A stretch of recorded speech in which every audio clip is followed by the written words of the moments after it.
Good morning. Good morning. Yo.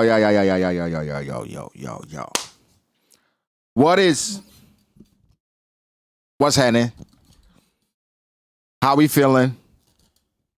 It's 12 a.m. where I am. Y'all know we don't care. I said, bro, it don't matter what time 11:58 come out, we reading it. Then it happened to come out like mad late. Either way, we here, ladies and gentlemen. How y'all feeling? One Piece is here. You know, going into the weekend. Football is back next week. Right? Next week. I think we got some WNBA happening. Actually, I don't know.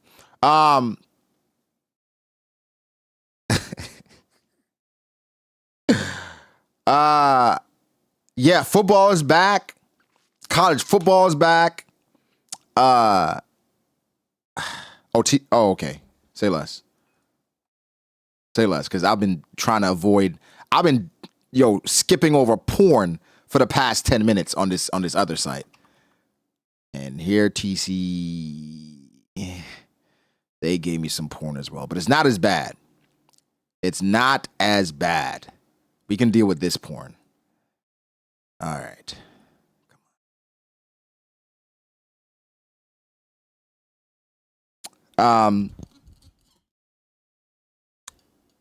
The ads are based on your algorithm. That's no way.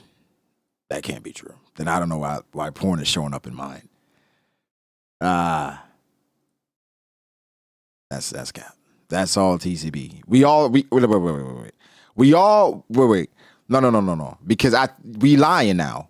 Because we all see the porn when we click on the site. Like, don't gaslight me. Come on now.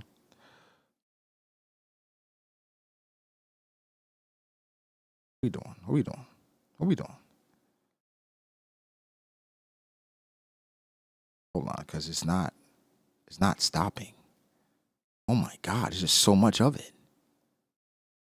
All right, we're good. All right. Anyway, I mean, I got to make sure they're single moms, because if they're not single moms, then that's false advertising. I'm a superhero. Either way, great weekend coming up. Bro, a bunch of anime been hitting, bro. I'm not gonna lie, a bunch of anime been hitting. Dandadan's been crazy. Sakamoto Day's been insane. Kaiju number 8 has been insane. I started Better Call Saul. That's crazy. It's a holiday weekend. Oh my God. Yo. Your chapter's out of the spot though. Yo, Savage Emperor, what's happening? Jerome Purtle said 11:45 equals 12. Perhaps I missed you, big dog. I appreciate that, my guy. Keenan, any thoughts on the Micah Parsons deal? All right. Here's what I say. Here's what I say about the Micah Parsons deal real quick. And how much time we got before we got to get to it? We only 4 minutes in. Here's what I say about the Micah Parsons deal, yo. A lot of people are saying it's a trash deal because Cowboys, they traded the best defensive player. They're top 5 when he's on the field. Damn near the worst when he's off. I thought the Cowboys should have been rebuilding before the Dak deal. I thought they should have traded Dak or not re-signed Dak. I thought they should have been rebuilding before the Dak deal. So to re-sign Dak, sign CD, and then trade Micah, I'm like, what are y'all doing? What are we doing? That don't make no type of sense. Because y'all are going to be trash again. At some point, y'all going to probably have to trade Dak. And so you're about to go into a rebuild unnecessarily. And let's say they use the 2 firsts and they go get somebody else to fill that Micah spot. I don't know who the hell they're going to get. because there's only probably 2 other players that could do that in the league, right? And they play for Pittsburgh and Cleveland. So I don't know what they talking about. I don't know. I don't know. So I'll say this. If they go full rebuild, I'm not mad at it. Like if they trade Dak, like I want Dak to go to the Jets because come on, Garrett Wilson need a quarterback. They already got like young running backs anyway.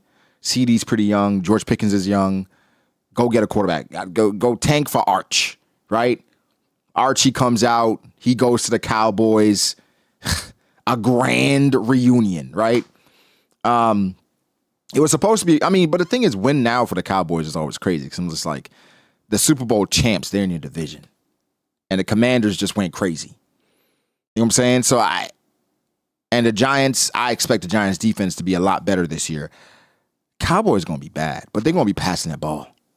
They're going to be passing that ball a lot because they can't run the ball. Defense sucks. Bro, over under. What are the chances? Is it over 50% that we see Joe Milton this year start 1 or 2 games? I think it's a high chance. I feel like Dak is going to take some punishment because the Cowboys' offensive line is not as good as it used to be. Either way, I don't hate the deal. However, I would think that because it's Micah Parsons, I'm not gonna lie, I would think that they would get more from Micah Parsons. You know what I'm saying? I would think that. I thought that's what I would think, but 2 firsts and a good DT, I'm not mad at it. But knowing the Cowboys and just how twisted this team and this organization is, watch the defense be good. Watch them win 11 games, go to the playoffs. Just every time you expect them to be good, they're bad. And every time you expect them to be bad, they're good. So Packers Super Bowl contenders now. If Jordan Love can stay healthy, yeah, because I remember 2 years ago when they destroyed the Cowboys in the playoffs and they barely lost to the Niners, right? I was like, the Packers,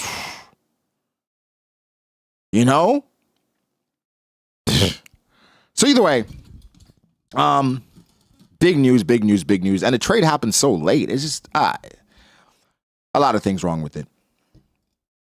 Bills versus Packers. I would love to see Bills versus Packers. I'm not going to lie. I'm a Josh Allen guy. Jordan Love is Dak 2.0. Come on, give him time. He's won playoff games. Right? Come on now. I like the Lions, though. I do like the Lions a lot. So I'm not mad at the Lions. But let's get to it. 10 minutes of yap. We only at 8 minutes. We got a little bit more time. So I'll say this. Something I was going to talk about. Something happened that I wanted to talk about. I forget. The Raja incident. Raja? Who's Raja? Packers receivers are kind of sus. Yeah. And Jaden Reed, they're saying it could be a Liz Frank, so he's not going to be 100%. Oh, the Rampage's son. I think the issue with that is he reacted here's what happened. He got embarrassed on stream. And so if this wasn't on stream, it's resolved much more amicably, right? That led to the issues where he's going out of his way to appease the fans, to appease his chat, and then almost kill the man. It's internet shit. Right? It's internet shit. That's all it is. It's just internet shit. I don't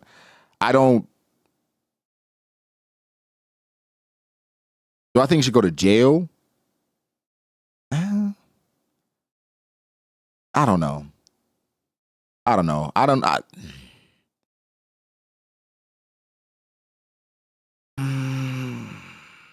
right, Disco. Pop in when you can. I don't know if you should go to jail, but I think when somebody's unconscious like that and you're continuously hitting them, that's not okay. I think there should be something, right? It should be something to let them know that that's not okay. But that, like, seeing it and like him hitting the man after I was like, this feels bad. I don't like how this feels. I don't like how it felt. And then his react, I saw some clips after the fact and he was kind of just like, yeah, I know. I'm like, yeah, he's 25. Here's my thing. I'm happy that at 25, I didn't have access to IRL streaming. Like from 18 to 25, from 15 to 25, if I had access to IRL streaming, yeah, not justifying what he did. I think that was just, there's something going on. There's something weird going on there that he's trying to appease his fans or he doesn't want to look weak. I don't know if it's like trying to live up to his dad because, you know, of who his dad is. He's compared to his dad and he's never going to be his dad. So he's like trying to prove to people that he's hard, that he's tough. So it's like this weird thing to prove to his fans that, like, I'm not soft. So, yeah, something needs to happen, though. I don't know if it's like banned for a while or he needs to sit down or just take a hiatus for a while. His mom got murdered. Okay, yeah, so something's going on there. Like, what he did, that's not normal. Like, every time I see a fight and somebody keeps kicking the person or punching them after they're knocked out, I'm like, there's something wrong with this person. Sit them down for a little while. Like, I understand, like, if you're mad, you knock somebody out, boom. After somebody's out, they're out. If you continue hitting somebody after they out, something else going on with you. They out. So, either way, man. Either way. This is the internet. This is 2025. But yeah. Enough of this. One Piece chapter 1158. It's titled Rocks versus Harold. I did hear this was going to be a good chapter. People told me to stay away. I muted everything. Nothing. So we're good. What's going on in Atlanta? That's another conversation, man. That's another conversation. Atlanta is funny. The Kubari is up. Well, the site is working fine for me now. So if I need the Kubari link, I'll ask you guys. But right now, it's working fine. Let's see. All right. Rocks versus Harold.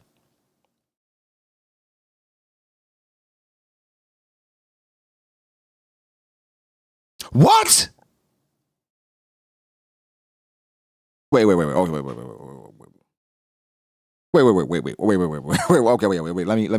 Let me.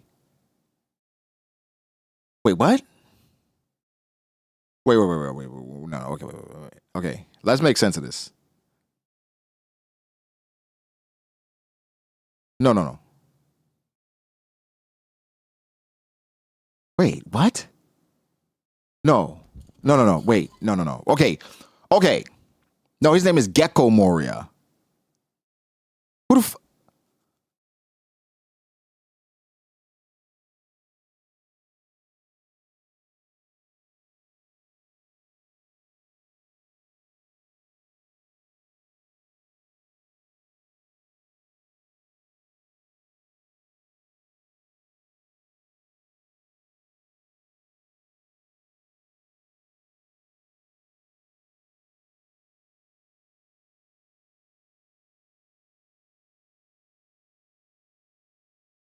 What? Wait, I don't. He's Kozuki. Wait, what the fuck? Wait, okay. Yeah, it said someone born in the West Blue and raised in Ringo.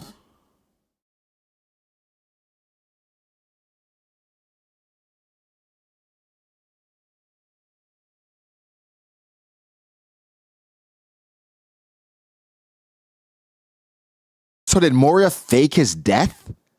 That doesn't even wait. Okay. All right. Okay, so Moria fakes his death. Right? Fakes his death and then he goes elsewhere.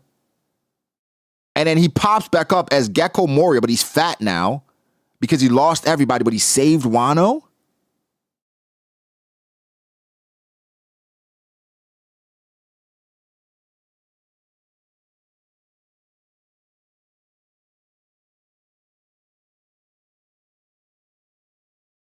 All right, let's slow down on Moria. Wait, what is going on? What is going on? What is going on? What is going on? Hold on. What is going on? What is going on? What is going on?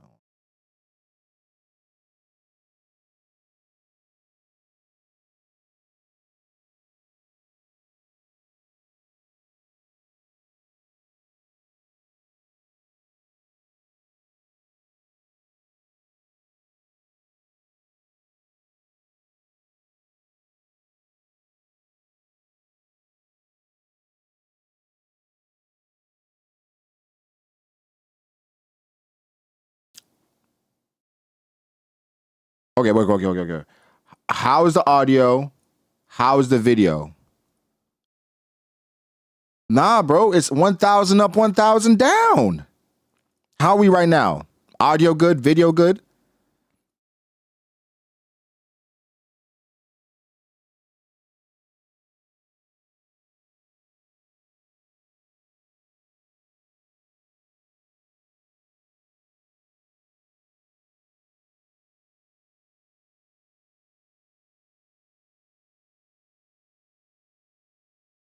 Okay. All right. Okay. Let's figure out this Moria thing for a second. So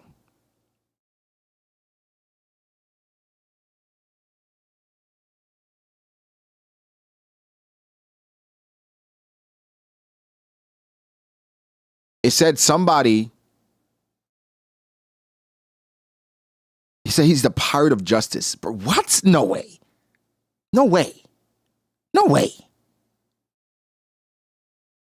So they thought he died after fighting Kaido. So he's fighting Kaido.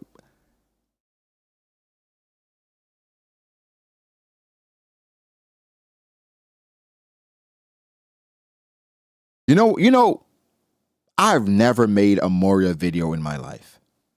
Am I going to have to make a Moria video in 2025?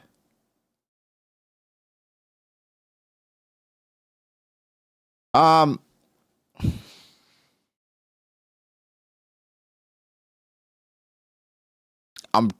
trying to make it make sense. So he stole Shusui. And if he's a Kozuki, does that mean he can read poneglyphs? Is he a real Kozuki? He gotta be. Like, okay, so did he... Okay, here's my thing.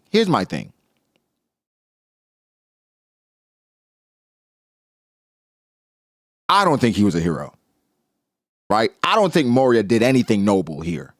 I think that's the perception, right, that he did that. But this dude ended up stealing the sword and leaving. All right. It continues.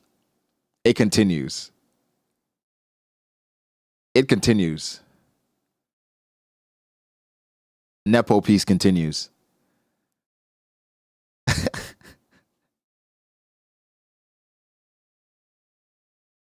But here's the thing. Here's the thing.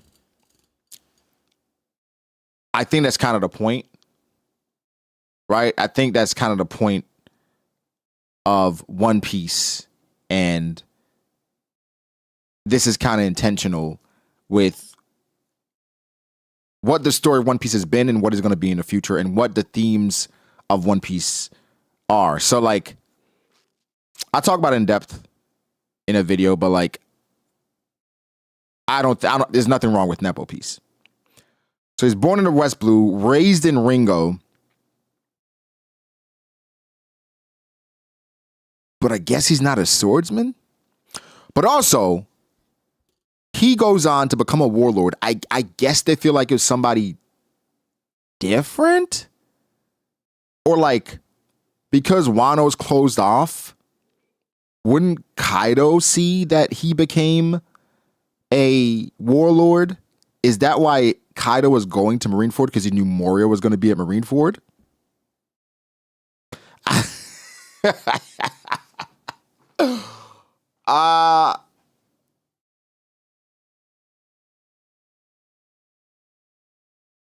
Why would Kaido care? Because you were supposed to be a body. You were supposed to be a body, and you're not a body. I thought you died. Now I gotta finish it. I don't know.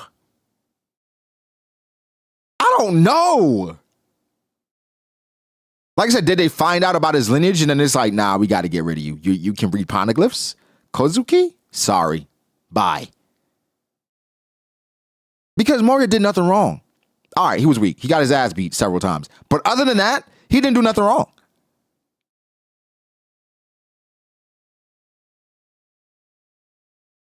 But here's the thing. Out of everything that the warlords have done, Moria was actually doing stuff in Marineford. And Hancock was going against the Marines. Mihawk flat out said, no, I'm not fighting. But they took out Moria.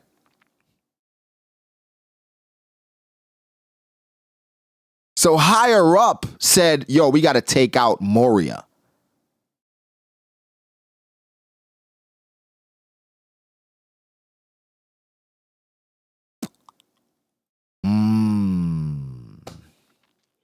Here's the thing. I know Moria's Sai's guy. And Sai's about to gas him, right?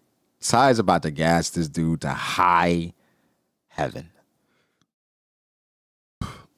But listen.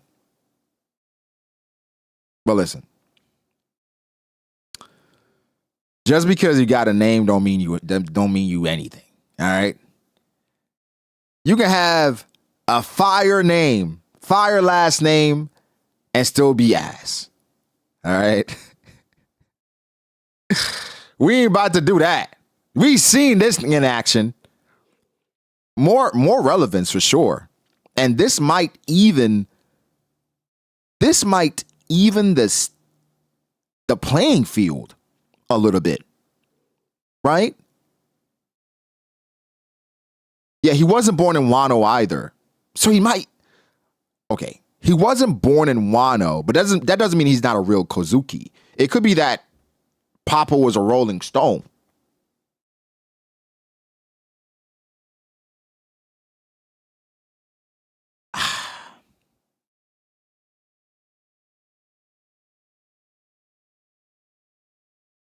This is interesting because if Moria joins Cross Guild like a lot of us think, then he can read the poneglyphs. We have Pudding, and then Robin.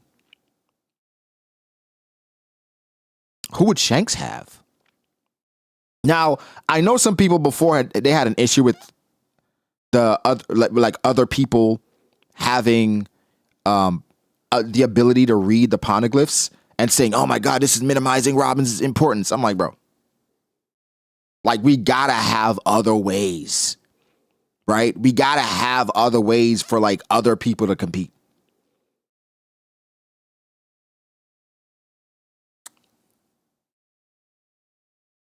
Yeah, I feel like a Davy back fight for Robin wouldn't make sense because it's just kind of like the Straw Hats can't lose Robin. Right? Like, even if it's a Davy back fight with Blackbeard, even if the Straw Hats lose Robin, there's no way people will be okay with somebody other than Luffy finding the One Piece. I love it if this is the case, then Moria can actually read the poneglyphs because this evens the playing field. Cross guild, now you got somebody that can read the poneglyphs. Now what you gonna do? Shanks probably has a way himself. We know Luffy has a way, and Blackbeard has a possible way.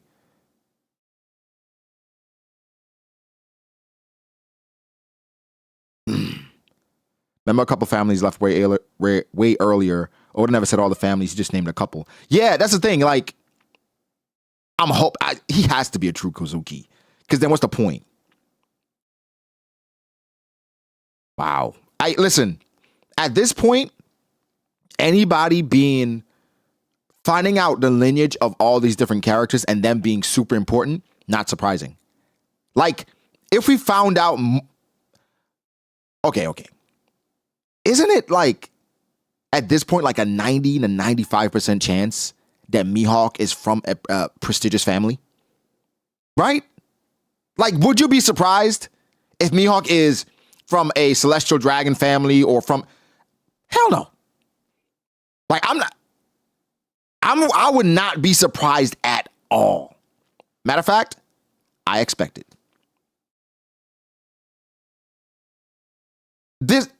It might be Mihawk upscale, Kaleb. I don't know. It might be. This is a warlord.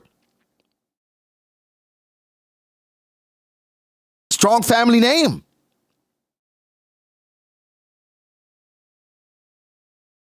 I don't think it downscales Robin. I think it just makes the story more interesting. Because the entire time it's like, Robin's going to get kidnapped. Now it's like, well, there are other ways. It makes the story way more interesting. Because it's not just a rush to try to kidnap Robin that we know they're going to fail. Brago, timeline-wise, was Prime Warrior fighting Clash from Kaido to save his hometown at the same time Oden was twerking in the town center in a thong? I don't know yet. I hope that's not the case. Oh, my God. Oh, God. Oh, goodness, no. I hope that's not the case. I haven't thought about I don't remember the timeline for Moria, but there's no way. There's no way. There's no way. So while Moria was saving people using his shadow soldiers, Oden was twerking in the capital?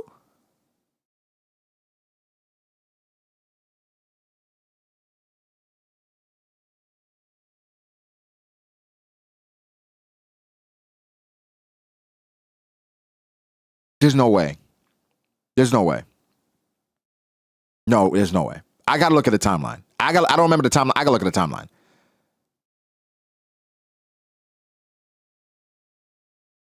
No way. No, please. Either way, like we've been saying, these cover stories, especially with how Oda seems to be doing them now, he wants to line them up with the chapters and what's going on in the story. Just give it time. It don't matter if it's boring or mundane. It's canon material from what's going on elsewhere in the world. And now we got that Moria is a Kozuki.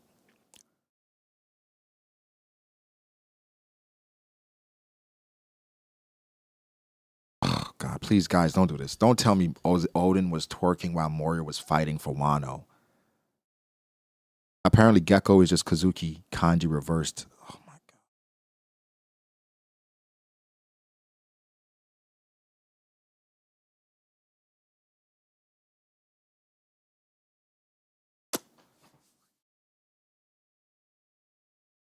God.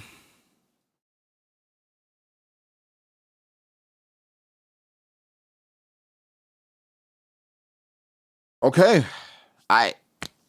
We got to give... Moria obviously has importance going forward, but what I'm thinking about is, damn.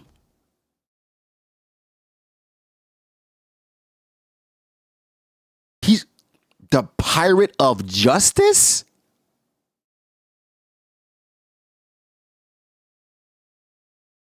All right, let's continue. Because we just spent... That was just a cover story. Oh my gosh.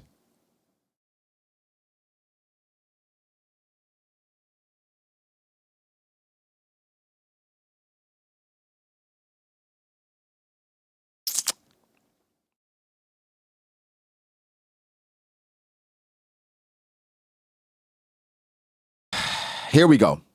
What if Moria lost his strength due to making himself a zombie in a new body? Can he do that? I guess after the yell, he had nobody to say what's gone is gone. Right? Wait. Hold on. Wait. This in no way thrusts Moria into the top 30. Okay? This in no way does that. You don't just make the top 30 because your last name is Kozuki. All right? We're not doing that. We're not doing that. Oh, he's a Kozuki now. What the heck? We seen him. We saw him. His name was still Kozuki when we saw him. Don't do this. Don't bring Wing up here. Don't bring Wing up here. Because nothing has changed in regards to his strength. He's just more important now, but he's still ass. All right. Moria over Cat. All right. You know what? I'm going to write down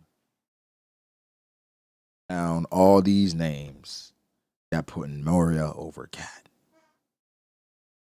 And then after the stream, I'm banning all of you. And then I'm going to send your names to all my friends on YouTube so they can ban you from their chat as well. So it's going to be like you don't exist anywhere. Anyway, One Piece chapter 1158. What a cover story. Rocks versus Harold. Using the world government tactics. Hey, a wise prophet once said, if you got it, flaunt it. Right? I'm just saying. That's in the good book. It's not. All right. Okay. A certain sea, Roger shipped to Oro Jackson in the age of legendary pirates. Hey, one thing Oda gonna let us know, he's like, yo, these people are legendary. All right. These people are legendary. This is the era right here. Captain Roger. I heard Shaki opened up a place on Pirate Island. They say it's unbelievable. Yo, Roger's face. Yo, why Roger look like Shanks? We worried we'd never see her again when she quit being Empress. But now we know where she is. Let's go. Bro, you know how much motion you gotta have that like these dudes are willing to go to Pirate Island. They're not even saying we're gonna get a piece. They just want to see her. Right? They're not saying I'm about to go try to talk to her, make her my woman. They're saying let's just go so we can see her again. And Roger looks like,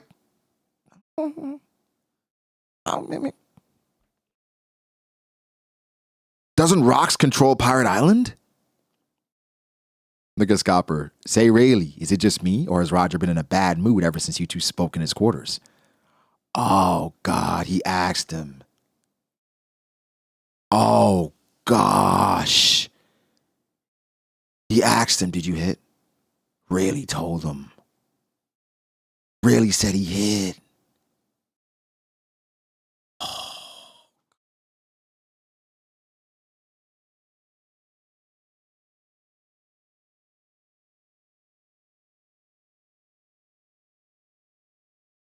Rayleigh told him. He's like, yo, I've been in it. Like, Roger, I gotta talk to you, man. I gotta let you know something real quick about Zaki. Ain't who you think she is.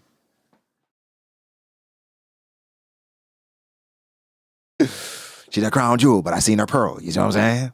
Oh, gosh. Really, that's cold. That's dark. Is this how he got his epithet? Oh. Really probably saw Or Roger probably saw Rayleigh's cell phone and he got a text from Shocky saying, "You up." Oh, God. One way or the other, Zora stock's up. Oh, my God. Roger, I feel you, bro. Ah. Look at this. What did you discuss? Nothing. Nothing happened. Oh, my God, Rayleigh, you savage. Okay, all right, we get the conversation. All right, enough speculation. I wasn't going to say anything to the crew, but I figured I should talk to you one-on-one, Roger. Oh, my God. Oh. Oh, Rayleigh. Rayleigh, you dog. You dog. Was this during our fight? Was this during our last fight with the Kuja Pirates just before she quit? Shocky did seem off back then, like she was sick or something. I worried she stepped down because of her health, but you're telling me she gave him an STD?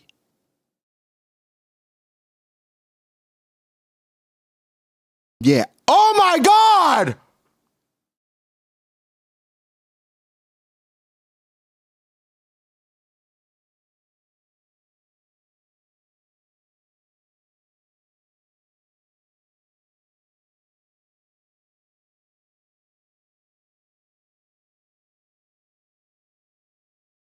She said, "Come and pound me, Rayleigh."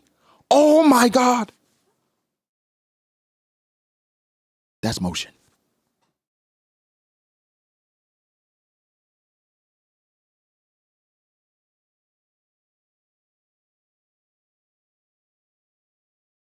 She said, "Come and pound me, Ray. I'm sick." That's crazy. He really did that? Yo, Rayleigh deadass told Roger that that's mine. That's what he did. He really did that. Bro, he really pulled Roger to the side on some serious shit like, "Yo, by the way, that's my fine shit." Yo, what? But Shocky, how bold. Come and make me yours. Come on. All right. Okay. Wait. Here's the thing. Why she put her name though? Right? She didn't have to put her name. Because if I'm giving you a note, right? I'm not gonna slide a chick a note, say, "Let me pound you, Brago." Like, I'm not, I gave it to you. You know who trying to pound? Hypothetically.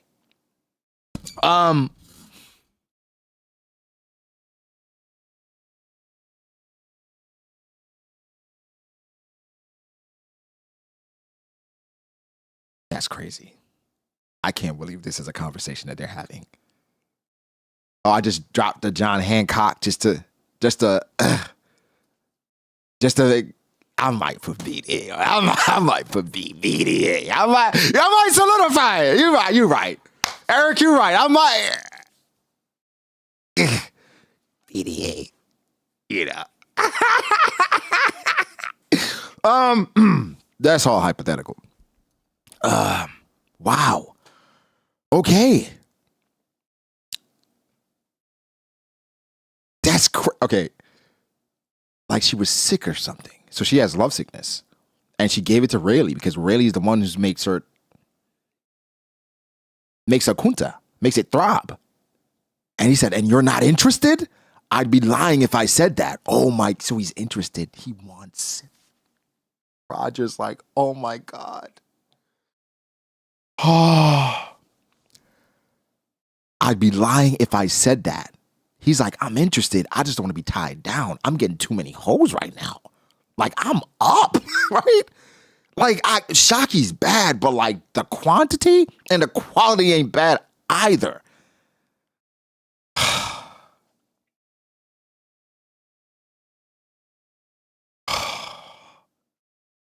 Roger said, well, I do. Come on, man. I ain't giving up. Huh? You're energetic all of a sudden, Roger. Really just laughing at him like, my captain. Pirates live to plunder, and we don't stop till the prize is claimed. Ain't that right, fellas?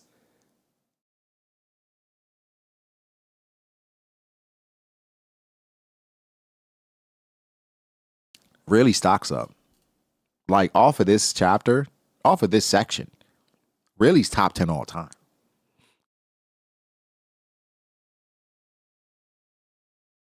Like, it's Jason Tatum.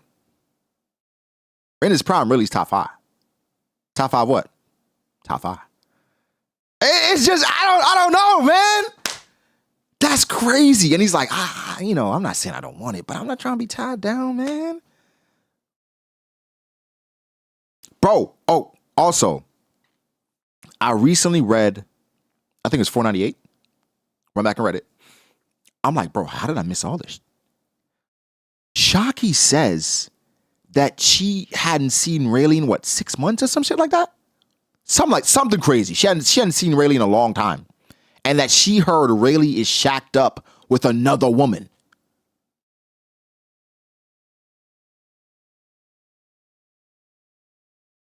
I'm like, what?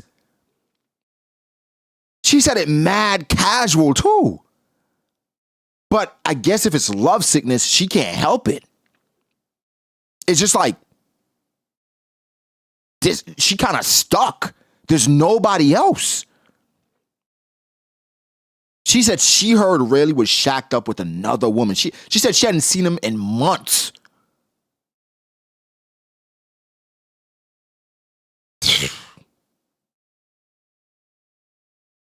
I don't think it's an open relationship because I don't think Zaki doing nothing.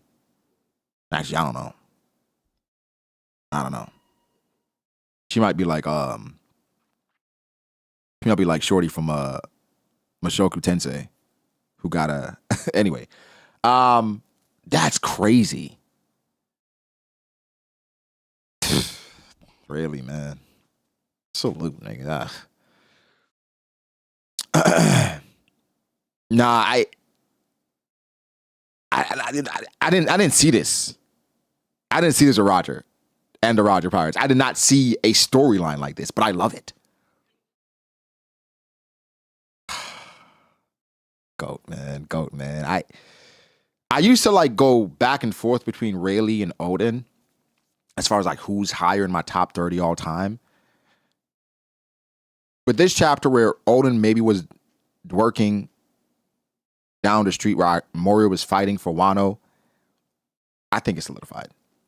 I think I have Rayleigh over Odin all time. It's solidified now. There's no... Let me move on.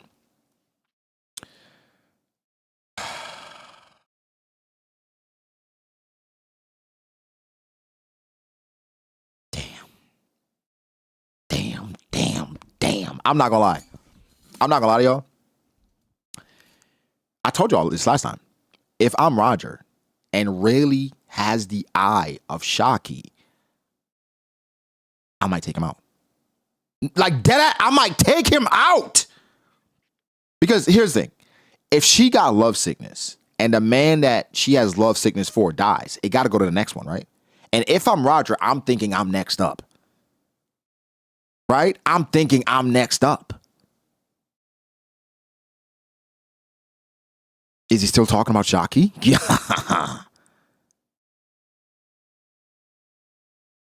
Gotta be. Why else would we go to Rock's Island of all places? Everyone's got an equal chance. No, everyone does not have an equal chance. What's the big fish nigga name? On Roger's crew, you don't have a chance. You don't. Everybody don't have a Barbell. Is it Barbell? Sunbell, whatever the hell his name was. You don't have a chance. Is it Barbell? No. Wait. Here's the thing. I'm not racist towards fishermen because I like seafood. You feel what I'm saying? And also, if I was a pirate in a One Piece world, I would have a fishman on my crew. You know what I'm saying? So like at the end of the day, there's no way I'm racist towards fishermen. Come on, yo. Let's go and get her. Marks, I'm hungry. Make food. It's already done. Dig in. Wow.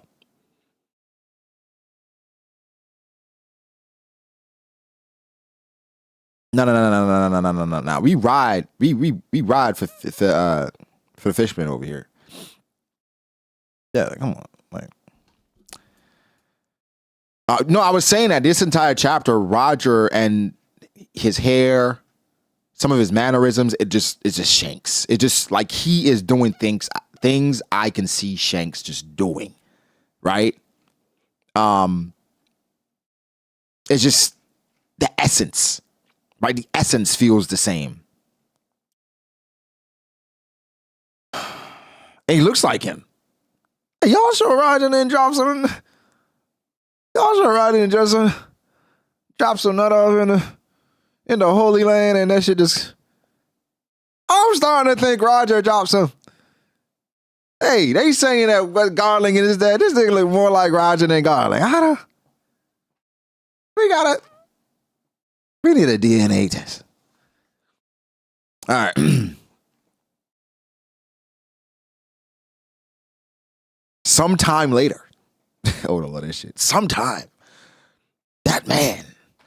40 years ago, the Holy Land of Mary Joa. You're impatient, Garling. The previous competition just ended.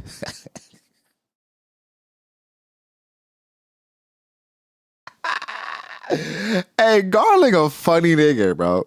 Garling like, I'm ready to kill some more niggas. We need another competition for some more niggas. I'm ready. What, nigga? It just ended. I'm aware. But while we were competing for another assignment, we briefly stopped at that island. It's a non-affiliated state, but it has a unique culture. We tried offering them membership in the world government. Future elder. But they declined. While their abundant resources would certainly prove valuable for us, we just made an outrageous discovery. It was a completely unexpected find. And the Great One will surely be pleased with it. In 2 years' time, I strongly urge you to hold the next hunt at God Valley. Okay, so God Valley was 38 years ago, right? So 40 years ago, they found out that Zaki, apparently. Oh. Emu likes young girls? Wait. No. Not young girls. Like young women? All right. Let me go through. Let me go through. Zaki's rip off Bar Pirate Island. Get in a single file line, you idiots. What? Is that much? I don't have that kind of money. Come to the back. You can work it off with 2 years.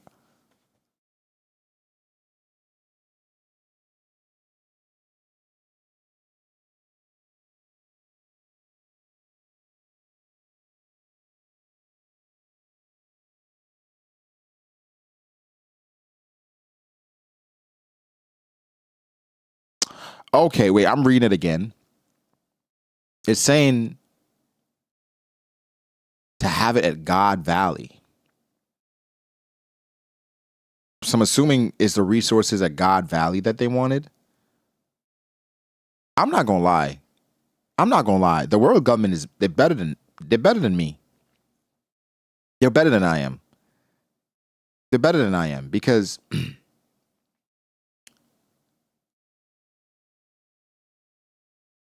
if I'm the world government and I offer you membership and you say no, I'm going to find a way to get your country. One way or the other, you're joining.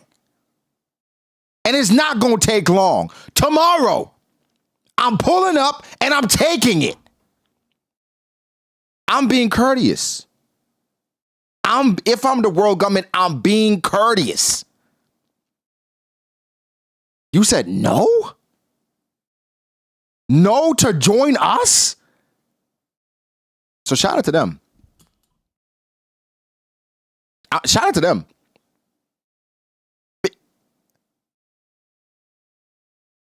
They declined. You declined? Bro, I wasn't.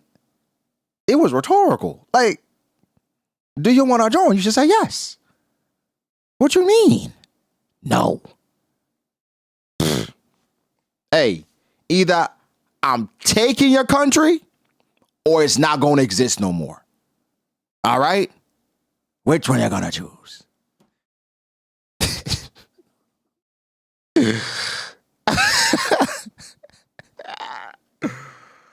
Garling devious though.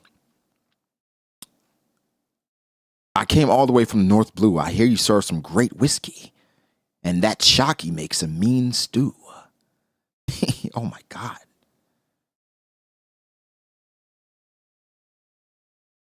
Zaki tough. A cute compliment like that makes me smile. But I'm not going to personally cook for people like you. What? She's just how I dreamed. I'm so happy. Zaki-san, my special bean stew is ready, but we're out of whiskey. Use a cheap rum instead. Anyway, here's your top quality whiskey. 3 cheers for our host's poor service. What happened, Rox? I'm kind of sad that satisfied grin isn't for me anymore. Mama.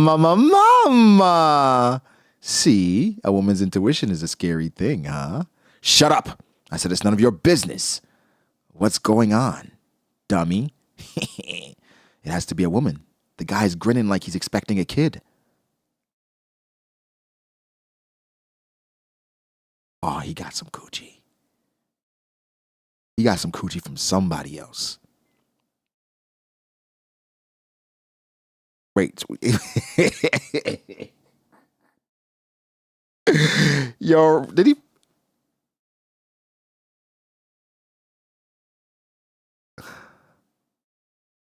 He's grinning like he's expecting a kid.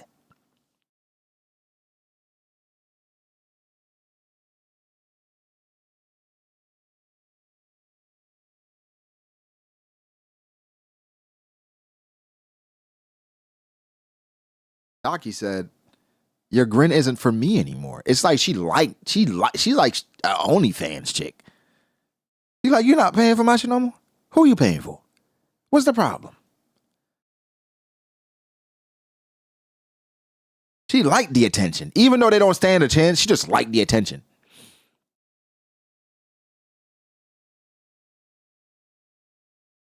But Big Mom is like, because she's a whore. No, all right, let's not say that. Because she's sexual and she got like 1 million kids already, she just know. Like Big Mom just know. She's like, Rox, who you been fucking? You want some pussy? She's like, Rox, you want some pussy? I ain't got shit. I ain't doing nothing tonight. You want some pussy, Rox?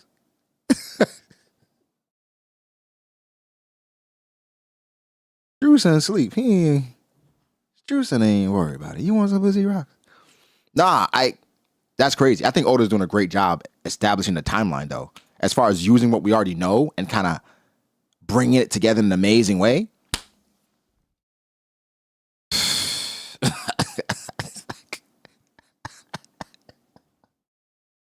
Yo, Big Mom's amazing, bro.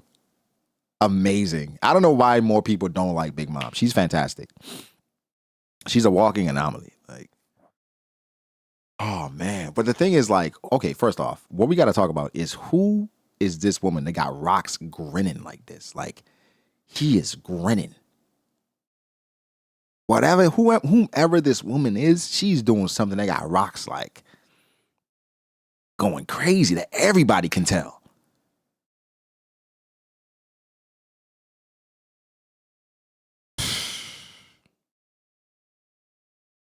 Zaki, I've come for you. This nigga is.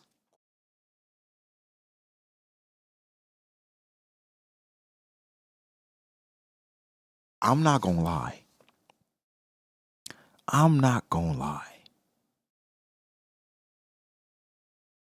Not me, right? Not me. But the things that I've heard that some niggas have done and the positions they've put themselves in for coochie is diabolical. This Negro heard that his rival, his enemy, was in charge of territory. And he pulled up either way like, yo, I'm about to get the coochie. Yo, it's not even guaranteed. It's not even guaranteed that he's pulling up. And I know of some dudes that did that. Dangerous territory, late at night, don't know the neighborhood.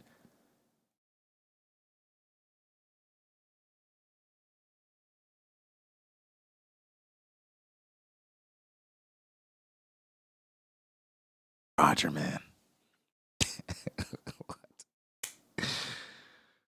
Oh, that's crazy. That's crazy. Zaki-chan. It's the Roger Pirates. Oh, Roger. Roger. How many times do I gotta tell you that this is my island? Didn't you hear? Fighting at Shaki's is forbidden, so stuff it, you porcupine. So this is like...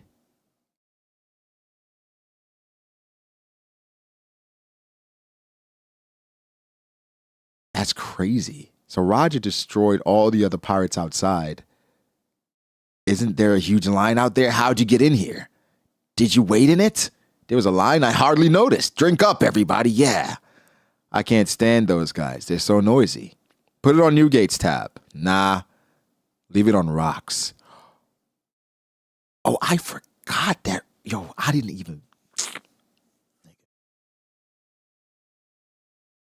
I forgot that Whitebeard was in the damn.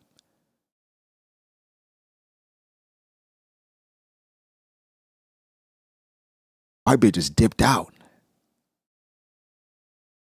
I can't stand those guys. They're so noisy. He just dipped out. Roger, where's Ray's son?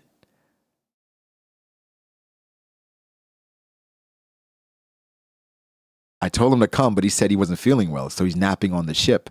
I'm not gonna lie. When Zaki saw Roger,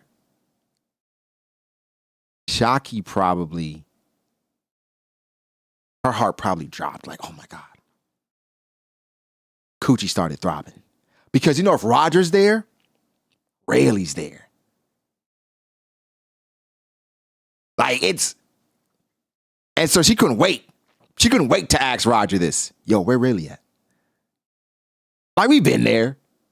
Like, you're seeing your girl's home girl, and you're like, hey, what?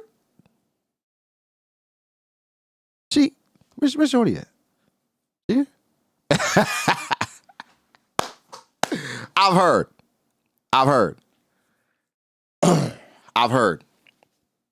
That's crazy. Really. But here's the thing. I don't think Whitebeard can't stand them, right?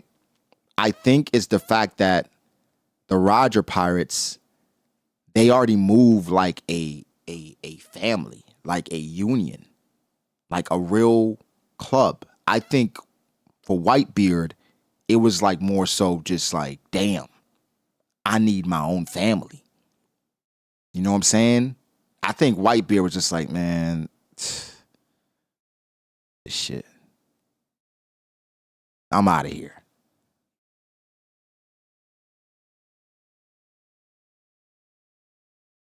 Yeah, Whitebeard saw it and he was like, this nigga Rock's having a baby. Roger coming here with his fucking crew every time like they brothers and shit. And I'm stuck with these like big mom having sex above me on the bunk. She done had sex with everybody but me. What a family, man. And again, Big Mom all around the damn shit with all her damn kids. Whitebeard wake up category on his shoulder and shit. Like, nigga, what is we doing? This nigga Strusen keep creeping into Big Mom's dorm.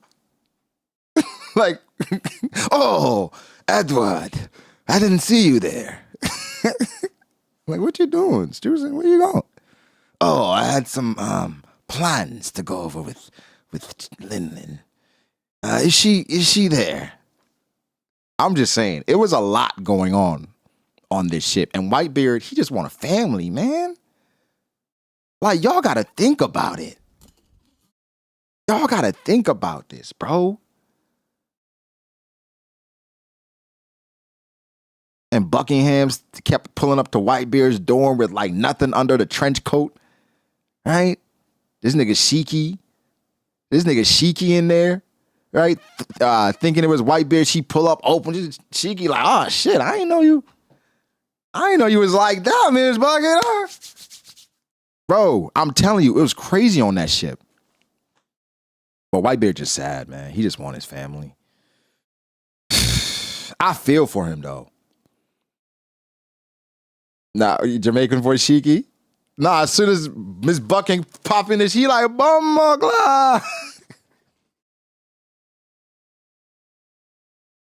That's what Shiki did, bro. I swear. Bro, we need like a Rocks pirate, like OVA, just following this ship for a little bit. I think that's what we need. If we get that, nah, Whitebeard's sad. I think out of any, that's what I take away from this. Like, bro, this is chaos. I wonder if Whitebeard and Rayleigh have a conversation. That'd be interesting. Wait, wasn't Rayleigh crying when Whitebeard died? Okay. Hold on. I told him to come. He said he wasn't feeling well, so he's napping on the ship. Is that you? Oh, Gloriosa. I wanted to see you again so badly. Now let me on your ship. Gloriosa. I told you no. I'm not in a lovey-dovey woman who throw themselves at me. But if Shocky asked it to be different, that makes no sense. I'll pass.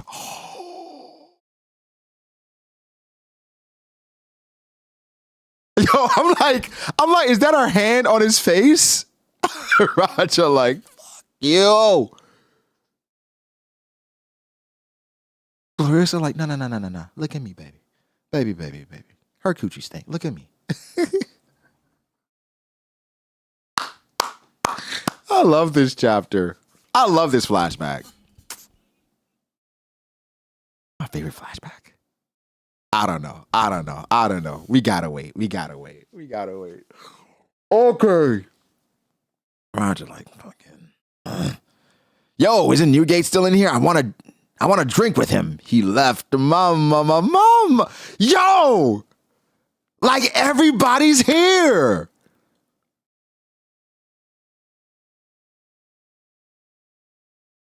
I'm not gonna lie, bro.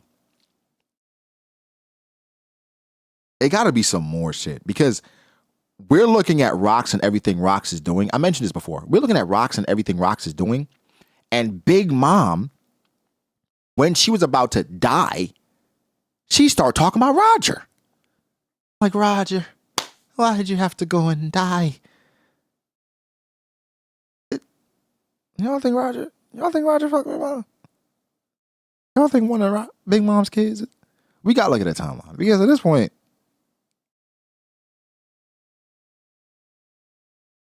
you don't think?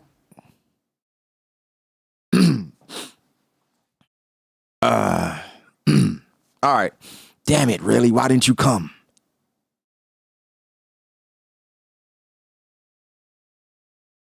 We'll deliver Bink sake.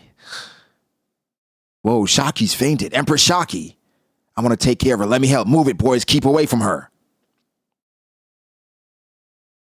Shakiyaku's rules ensured that anyone coming to the island to visit her establishment would be granted safe passage. Even the fiercest of pirates would keep the peace if they crossed paths.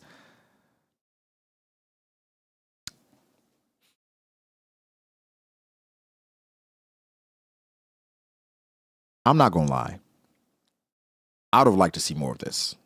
Because there's I think no question. Rayleigh and Whitebeard definitely had a conversation, but back at sea, all bets were off.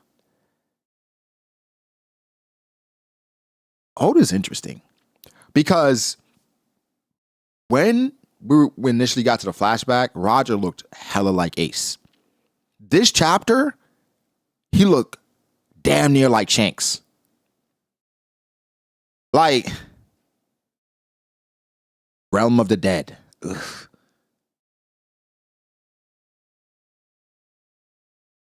Whoa. Whoa, whoa, whoa. Wait. Wait, wait, wait.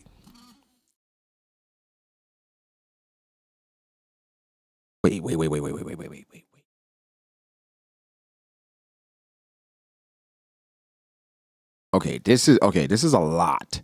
So their clashes, low-key, Hyruden. Is that Rox and Harold? It is. Harold's, the government really got you wrapped around their finger. I was torn. Is this something worth killing your friend over? And in the end, you just bow to them? Dumbass, you're being their tool. Ooh, Harold.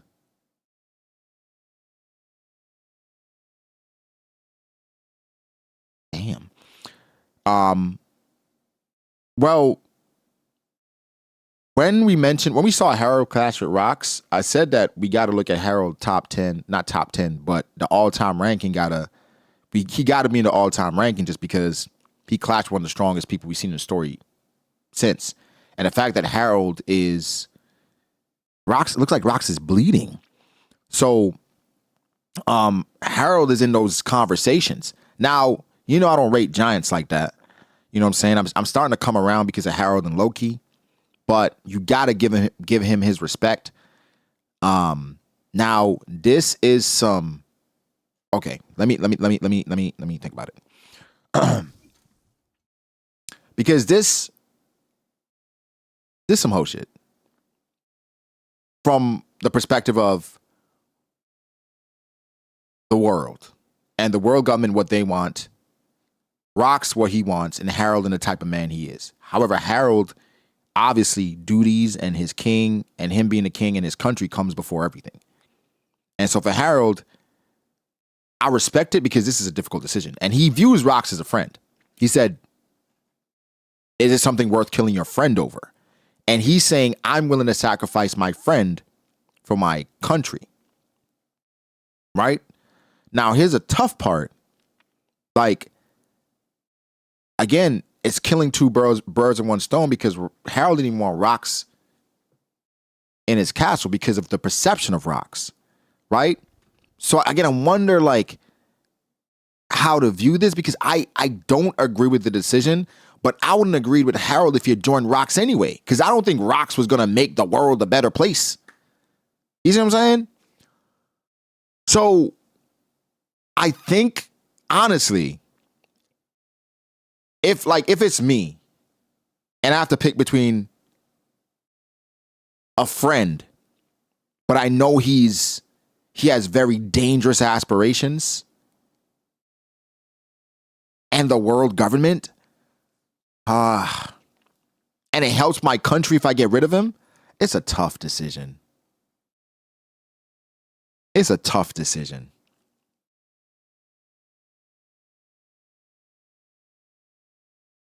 It's a tough decision. The Luffy Usopp situation, maybe not Luffy Usopp. I think the conflicted nature is more so. I'm thinking more Garp, right? But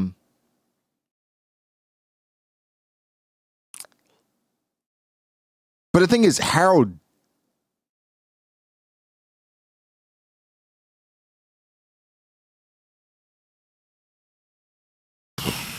I don't know. Because we know that Rox would not save the world. Right? We know that Rox wouldn't save the world. So this stops Rox. We all agree that Rox is dangerous. and probably should be stopped.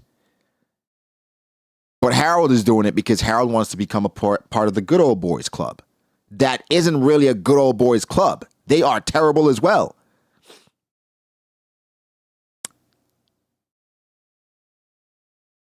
I don't know. I can't just like say this is a bad decision based on just how much is at stake and who Rox is.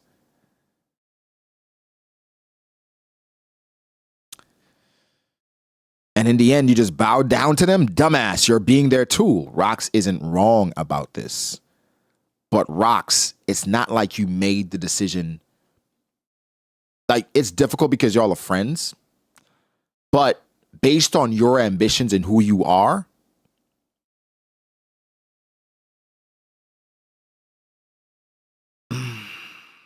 Harold is too desperate.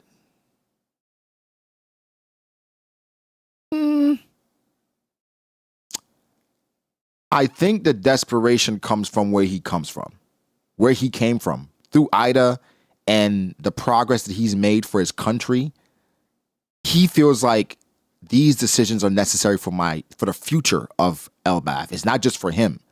So for him, it's not like not the issue, but the reasoning is I've come so far, right? Yo, shout to Yo-Ho. Shout to Yo-Ho Bones for the gifted. Appreciate it, my guy. But I've come so far, right? Rox, I can't let you stand between my dream for my country and my family, essentially. This is another case of picking duty over affection.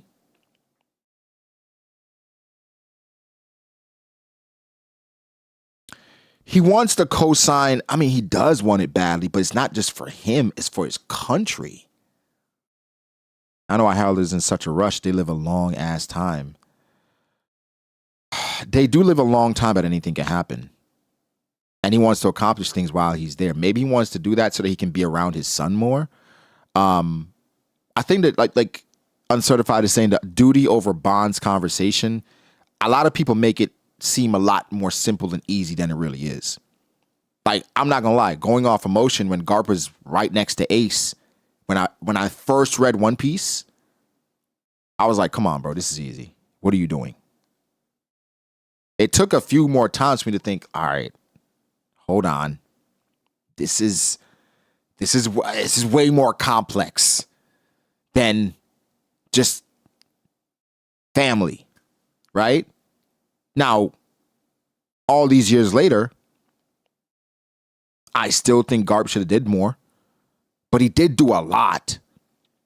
And when I mean he did a lot by doing nothing.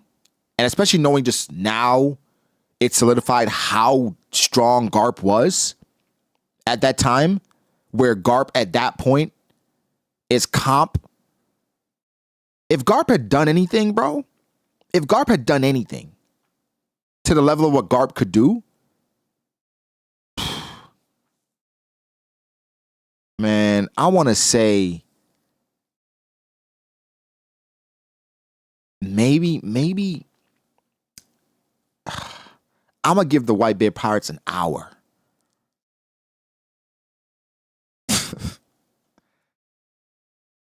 Jesus. I'm talking about if Garp had done something for the Marines to help them stop the Whitebeard Pirates. If Garp actually did something to stop the Whitebeard Pirates. Is this their answer? They see you giants as nothing but a military asset. You'll all be enslaved as soldiers. What happened to your warrior's pride? Don't you have your own will?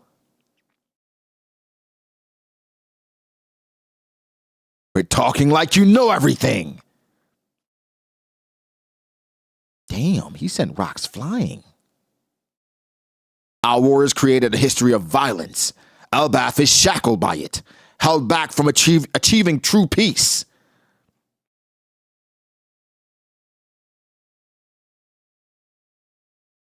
Is this the way, though?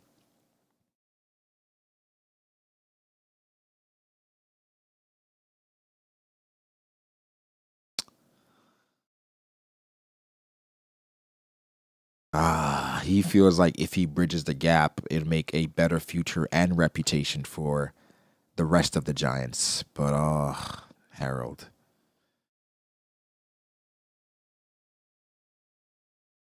You seem to have a good heart, Harold, but a long time ago, this country was attacked by giants. That kind of fear doesn't fade so easily. Sorry. Yeah. Yeah, Harold. You were trying... somebody said it, and I think they're correct. He's trying to do something to erase centuries of bad PR, and he thinks one major move is going to do it. You're trying to somewhat save the reputation of every single giant around the world by becoming affiliated with the world government and erase the stereotype. And you're almost trying to speed run it because you're putting all of that on your back, on your shoulders. And it doesn't work like that. But he's looking at how much he's changed over these years, and he assumes people are going to see it. People are going to feel the change. And we even saw the conversation with the Marines before where Garp was like, yo, Harold's good. Sengoku was like, yeah, Harold's cool. Like, but Kong was like, yeah, but it is what it is. You can't forget about their history and what they've done. Right? And it's like, I think an example, a small real life example I'd use, and we talk about this somewhat all the time when we like just shooting the shit. Pit bulls, right? There's a ton of people that own pit bulls that have never, that wouldn't hurt a fly, that are good dogs, loyal, meek, great companions. Like, I don't know what anybody could do to completely change the reputation of pit bulls based on just how much is out there about that breed of dog. Like, I literally don't know what you could do to change just the general perception of pit bulls. Because I think the perception is off. But, like, you understand why it happens. And it's like, we see it time after time after time where it's like, I talk to somebody that have pit bulls and they're like, yo, my dogs are good. You just got to da-da-da. And then some pop up on the timeline. Pit bull kills little girl. Dad left. I'm like, right? Like, even if the president made the pit bull the official dog of America, I'd be like, what the fuck? What? It wouldn't change anything. It would just make them more of a target. So,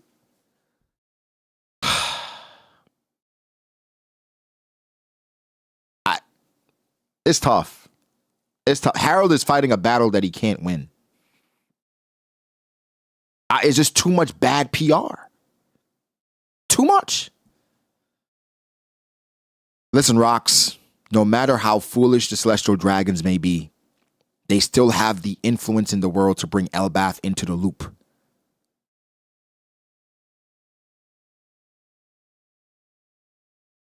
They'd have to make Earbud movies starring a pit bull. They would have to make Earbud movies starring a pit bull. But then how do you erase like the knowledge of what's happened and transpired throughout history? Like, no, but the thing is, Harold has been doing a lot, right? But because Harold's been doing a lot, that does not mean that other giants still ain't been on fuck shit. See what I'm saying? Like, we haven't heard about it, but I'm sure there have been other giants still going around doing stuff. So Harold can be doing all the alliances and good PR as possible. I guarantee there's still other giants going out, killing humans, taking advantage of their size. And ultimately, Harold has done a good job to have people see giants in a more favorable light. But you can't change it, Harold. You just can't.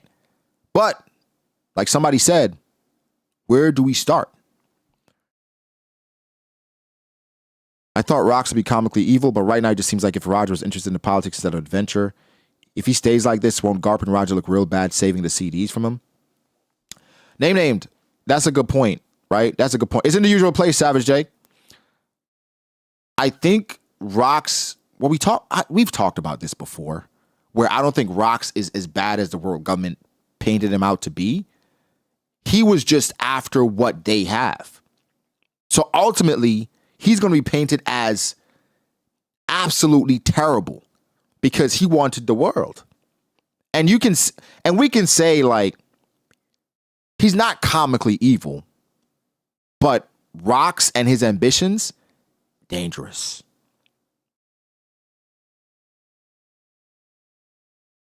I'm not gonna lie. If I'm picking between world government and Rocks being in charge, it's a difficult decision. It's not easy. It's not like, damn, obviously I want Rocks to be in charge. It's not as easy. And so we knew, like, again, perception versus reality.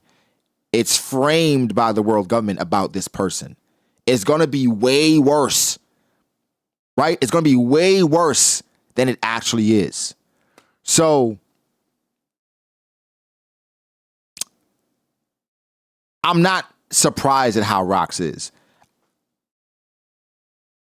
You choosing world order with Rocks or world government if you're Harold? I think Harold is going to choose the world government. He's always going to choose the world government because for Rocks, he seems like a reckless. It's like he's a very ambitious, reckless man. Where, like, if Rocks came to Harold and he had policies,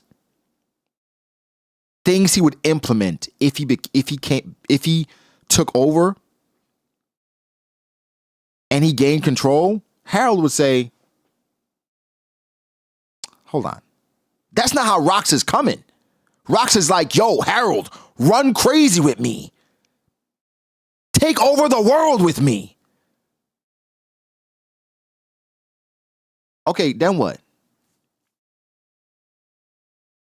Then what? Because even for Dragon, right? Even for Dragon, it's not like, yo, I want to take over the world. Dragon's like, we want to get rid of the celestial dragons. That's who we want to get rid of. Rocks just wants the power. Okay, then what do you do with it?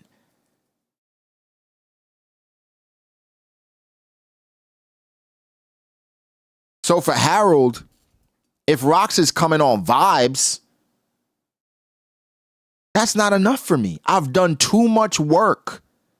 I've done too much work on the ground, working on these alliances, people saving my country, for me to just go off vibes. Okay, you take over, then what? Rocks? You the one that's in charge? I'm sorry, I can't.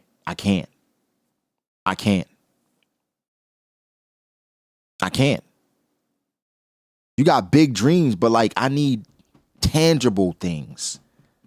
Wait, are you telling me that you and your band of hooligans are going to be in charge of the world? So you telling me you, Big Mom, Shiki, all y'all are going to be in charge of the world? I'm cool. You go, what? I'm cool. No. I'm hell no. Sorry. So, yeah. And what, like, imagine, right? Rox takes over the world, and then he just designates all the Rox pirates. He just gives them territory, gives them all these different countries. Kaido, you're over. Dressrosa, Zoe, blah blah blah blah blah. Big Mom, you're over. Blah blah blah blah blah. You're over the East Blue. You're over the West Blue. Nigga, what?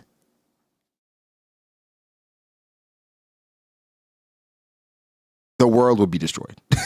Like the world would be destroyed.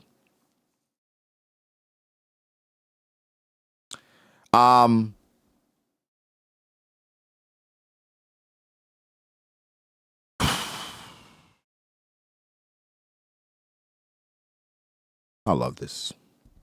I love like exactly, Beta. I love how nuanced the situation is, and that's typically how Oda does things. Like a lot of situations, it is like, yeah, but yeah. Even with fights, it's like, yeah, but yeah.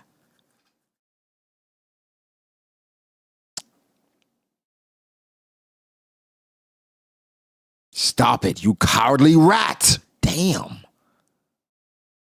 Consider our business closed. You won't be getting another invite from me again. I'm a king. I can't throw away my people's lives by following a villain like you into a losing battle.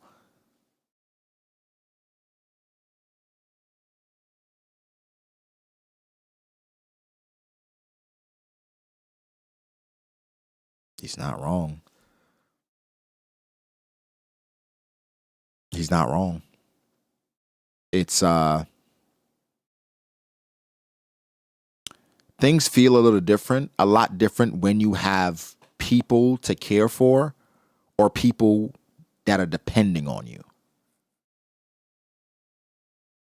Right?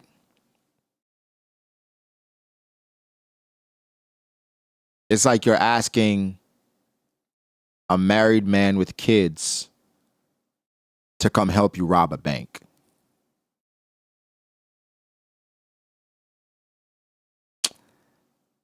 And you already know the bank has insane security, damn near impenetrable. But you want me to go with you all vibes.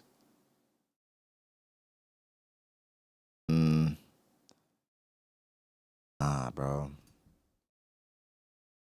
If Rox met Harold before Ida came through, GG's to the world government.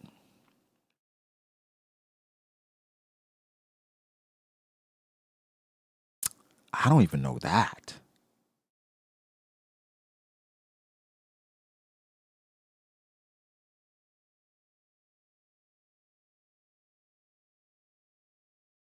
Because here's what Harold is saying. I'm following you into a losing battle. So from Harold's perspective, he still thinks that they lose. And also, before Ida, it wouldn't work because Harold, he didn't with humans. So he wouldn't follow Rox. You see what I'm saying? So Harold's change made him at least approachable. So no matter what, it was never going to work.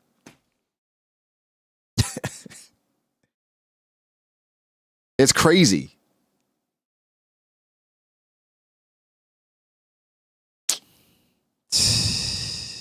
It was like narrative and verses said, it was doomed from the start. This is on two completely different paths. There was no true conclusion, but this unorthodox friendship had come to an end. The two would not meet again for some time. So it was a tie. Of course, Oda's not going to have a conclusion. Because Harold, at this point, because a lot of us have Rox top one. Okay. From what I've seen on the internet so far, outside of Emu, a lot of people got Emu, Joy Boy, those damn near deities. A lot of people got Rox up there. Top 5 at worst.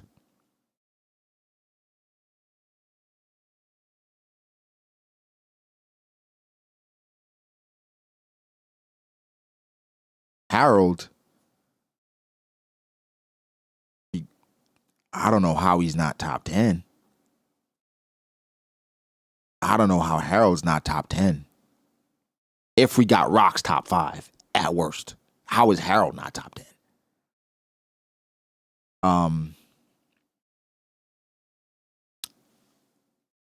Not until the day of a certain incident. More news about Rocks. He isn't coming back, low-key. Shut up, you lying hag. Would you like some juice? Okay. You're such a kid. 39 years ago, West Blue. Wah, wah. Aw, 2 twin boys. They're so cute, and they got your red hair. I hope that they grow up to be as bright as you. Don't worry, we'll pitch in since their daddy is away. Thank you, mister. Have you settled on their...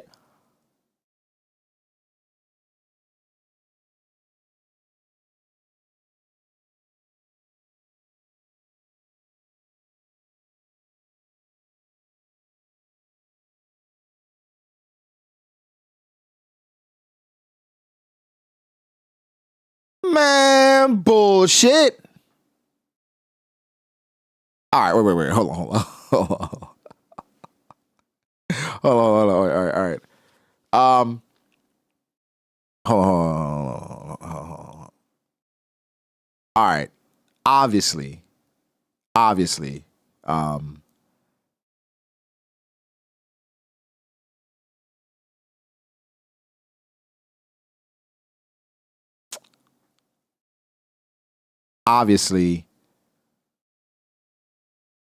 when Shanks was found, there would have to be a name or something attached to the chest or whatever. Because for a while, it's like, what is his name really Shanks? But okay, Shanks and Shamrock.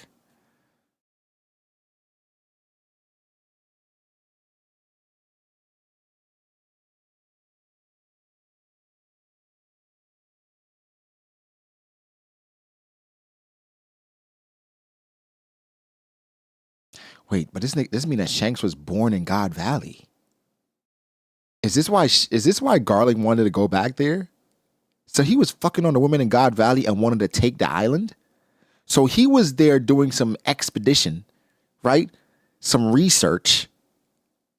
And he was there piping down the chicks in God Valley?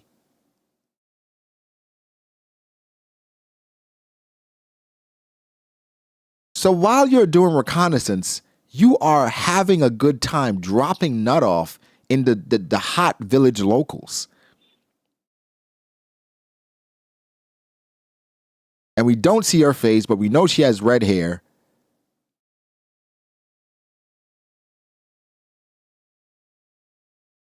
So was he talking about the women on God Valley?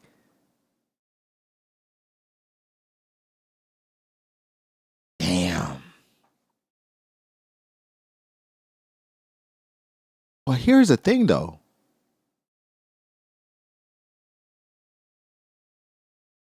When Pop the Plan Visa Garland really tried to offer a world government spot to bargain. Now he's spinning back.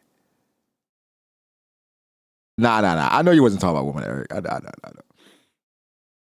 Hey, Emu, they got some. No, but here's the thing, though. Wait. Let's not do that. Emu got an obsession over like some women in One Piece. Right?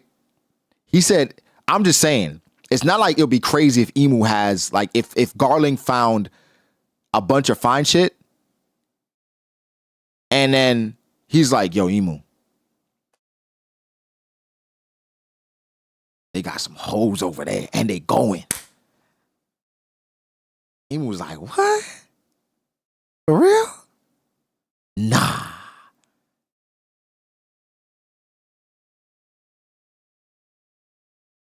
Because what resources you talk about? He's like, look at this. Look at this one. First night.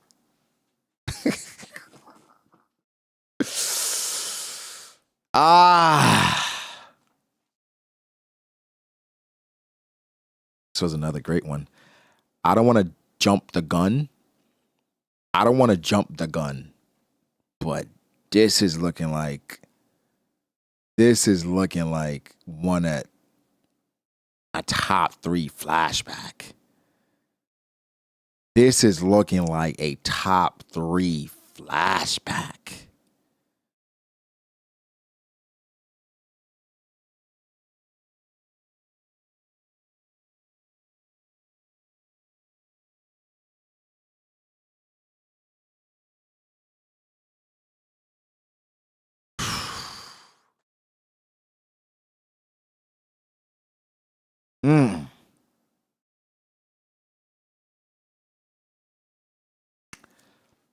This is amazing. This is amazing. But they said something. We might get all of God Valley because they said they wouldn't meet again for some time, not until the day of a certain incident. So either Harold goes to God Valley as well, or Rox barely escapes God Valley, makes it to Elbath, and he dies there.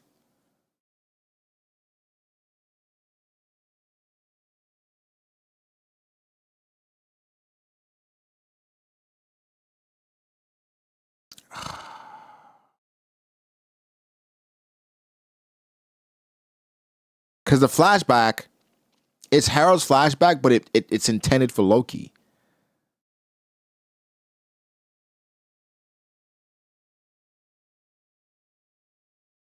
This is amazing.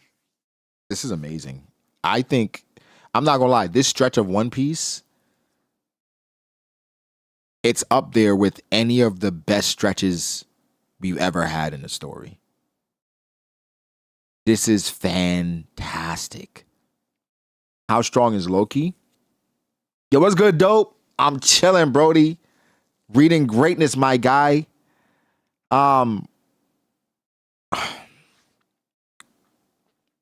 I don't think Loki's as strong as Harold yet. It depends. If he ate the legendary devil fruit or whatever, right now, I'm willing to put Loki at worst top 12. At worst. I think we got to give him the ancient giant tax now.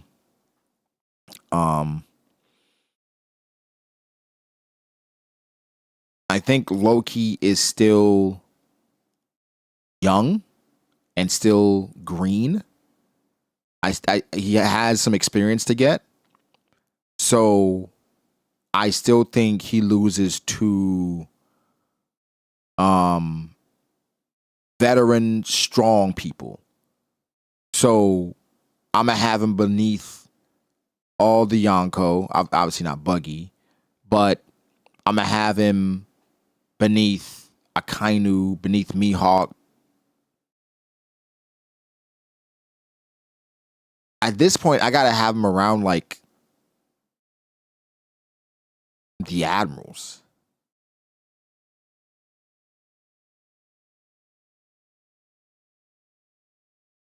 Yeah, like around the Admirals, I'd say. I don't think he's at peak Harold yet. I still got Kuzan and Kizaru over him. I think where we start getting a little bit, is when we get to like Garp and Rayleigh, Ben Beckman, Sabo, like that area. When we get there, that's Loki's area. He's clashing with Luffy like Harold and Rox. No. Luffy was certain that he would put him down. And I believe Luffy would be able to put down Loki. But he's up there. You gotta get taxed. You gotta get taxed. So, but Harold is definitely top 10 all time. I did have a thought as well, reading this exchange between Harold and Rox again. I'm not certain they were both going all out. You know, I'm not certain about that. I don't. And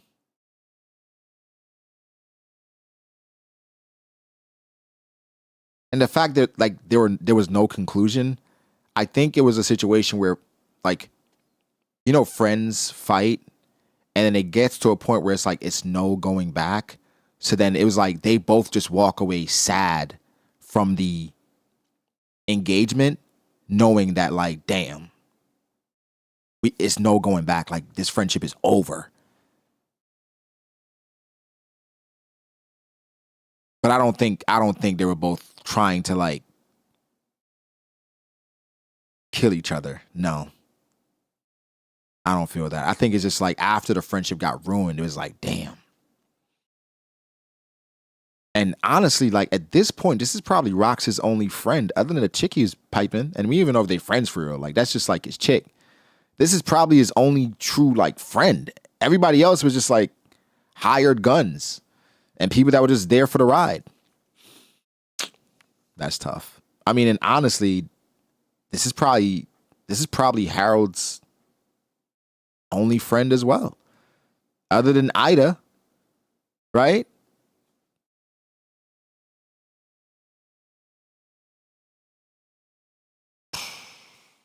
Damn. This is yeah. Yeah.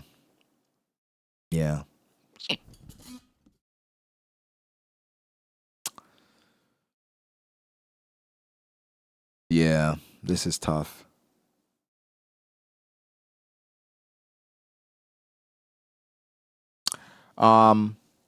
This is fantastic. I think Rox is becoming more and more likable.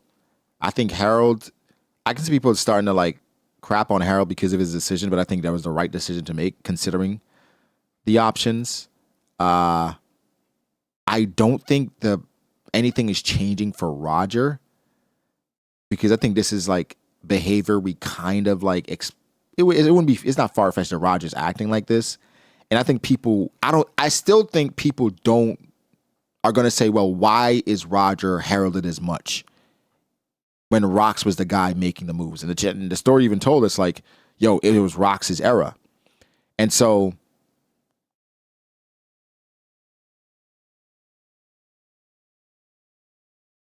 to Ace didn't act like this. I mean, Ace was goofy though. Right? We did see Ace in Alabasta a little bit. Like Ace was goofy. But I think there's what the story is doing is Ace was goofy, not goonfy, but Roger's a grown man. Right? And then Ace, he was raised a little different. We don't know how Roger was raised. I would say that what the story's doing is it's setting it up like Roger is nowhere near Rox in regards to likability. Even his own right hand took his girl or took the woman that he wanted. And so Rox is being propped up here. So what I feel like whatever we're about to get in God Valley and beyond, Roger is going to completely shift the narrative to, like, we talk about Big Mom, Kaido, all these people are going to see and look at Roger in a different light. I don't know what the heck he does, but whatever he does is going to completely shift the narrative for everybody at that point. So,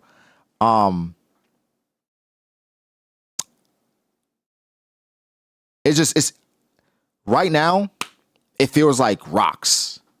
It's all Rox. But I think it's going to be a moment. It's going to flip. It's going to flip.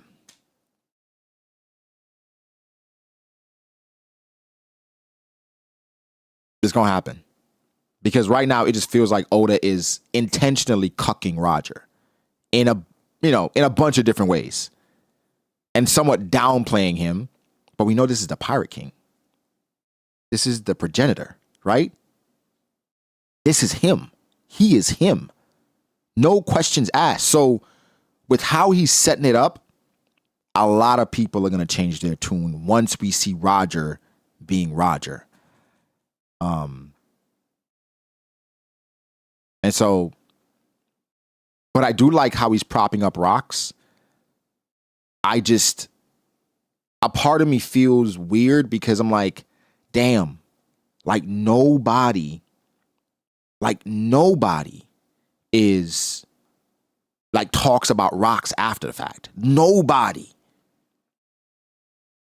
Was his impact that hollow that it didn't have that lasting impact on anybody else? Like Kaido talked about him because of how strong he is. But even Kaido was talking about Roger. And we saw how far, like how much influence Rocks had, and Kaido was still talking about Roger. So it seems as far as where Rocks goes, Roger hit different heights when it comes to influence. Because for his impact, it was lasting. And it spread like wildfire. Yeah, Big Mom as well. Right? So there's Roger downplay happening. Absolutely. I just think we should be wary because Roger is still him. And Roger will always be him. But I do like the Rocks hype. I do enjoy it. The only way, fucking hell. No. That wouldn't make sense. I was about to say, unless Oda do some like sugar shit with rocks. Right? Unless Oda said some sugar, the previous holder of the sugar's devil fruit touched rocks and then rocks got erased. You know? But niggas was talking about him. So he's not completely erased. Like, people still remember him. But gone. Right? Just gone.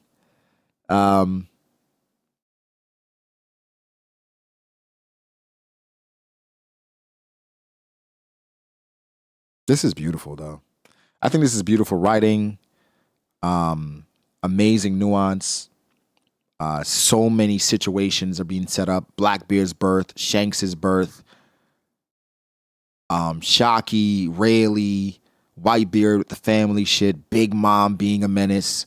This is fantastic. I like that Oda is using, again, the bones of what we know from all these different characters and just bringing it all together, right? It's kind of like, it's almost genius because it's thinking about like, how can I have all these people in one spot without it being a complete shit show?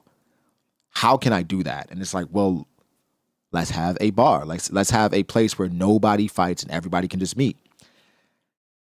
And you get these interactions without the destruction and what would come if they're like meeting on the seas.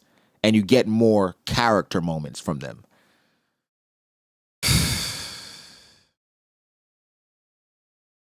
Yeah, this might be the top flashback.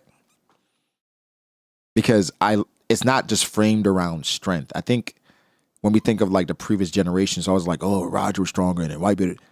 He's using like their personality and like actual interactions for us to come to a conclusion, right? Like Eric is saying, it's adding so much depth, not only to these characters, but to that era. Where, I'm not gonna lie, back then, before this flashback, that era felt hollow. It felt like Roger was after something and there was nobody else that was in the world. It was just like these random pirates being mentioned. It is bringing this era to life. So understanding Harold's, involvement, Rox's involvement, how the Kuja pirates were involved, even mentioning Shiki having a rival, bringing all these people together, God Valley. It's like, yo. Like, it feels like One Piece. Do I think Roger had a hard journey now? No. I always felt like Roger had a difficult journey. I was always comparing Roger to Luffy.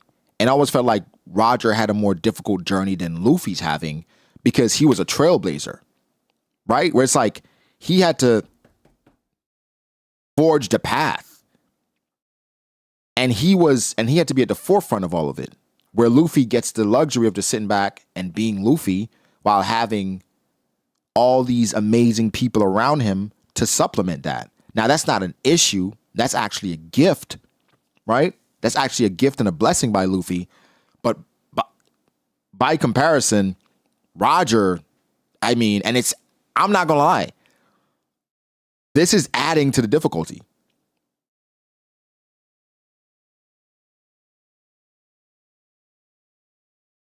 This is adding to it. So, now when we talk about greatness, that's a difficult conversation. Because we always talk about the greatest pirate in One Piece. We got Luffy and Roger always into the conversation. I'm throwing rocks in there now. What it means to be a pirate, like as far as the greatest pirate, I'm throwing rocks in there because, again, we don't even know about the journey that Rocks had even before meeting Emu.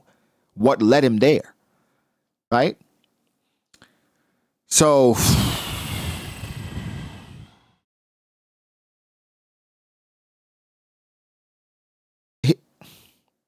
like, this flashback is so good. I hope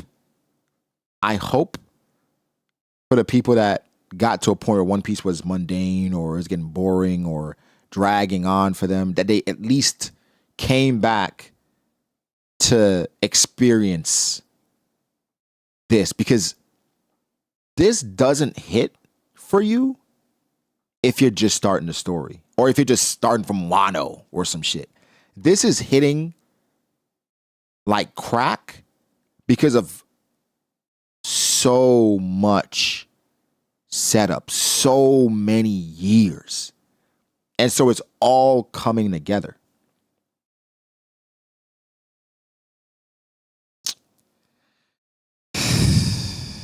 One Piece is really good this week. I don't know why you would catch up and drop it before even finding out what One Piece is. Yeah, I'm not gonna lie, like, it's one of those, like, I told y'all that, I've said this before, I don't think there's anything that can happen that would make me drop One Piece. Nothing. At this point, I gotta see it through. Like, even if I take a break for a couple weeks, a month, I'm coming back. I gotta see it through. Like, Oda could make Luffy grab the moon and throw it at Emu. And Enel is on the moon with the Arc Maxim raining thunder down. And Luffy isn't affected by it because he's rubber. I don't care. Bro, I literally do not care.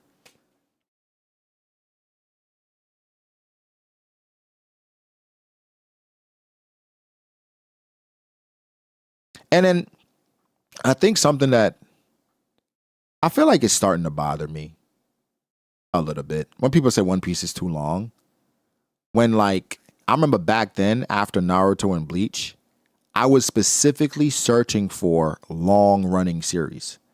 I wanted to watch a series with a lot of episodes because I felt like it would be more enjoyment. So just like One Piece is too long, yeah, that's kind of the point. And you can't say it's too long without experiencing it. So it's just, it's one of those.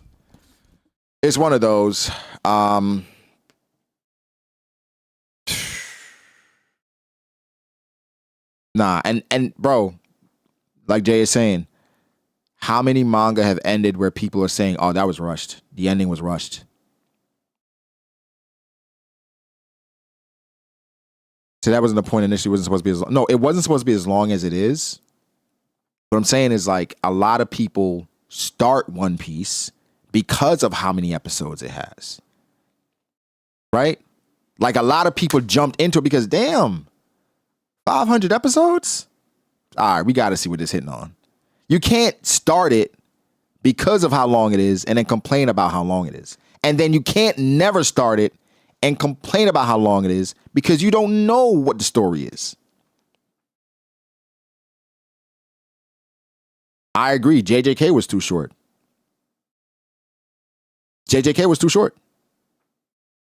What else was too short to me? I think Demon Slayer was too short. I feel like Demon Slayer and the run that Demon Slayer was on, nah. You gotta extend that shit. You gotta extend it. You cannot end it like that. Right? And again, that's difficult though. That's difficult because now you got to do what Oda's doing where it's like, all right, my plan was to end here. Now we got to expand. Now we got to expand to something else. That's not easy. Or expanding in a way where people still care. Bro, 2025.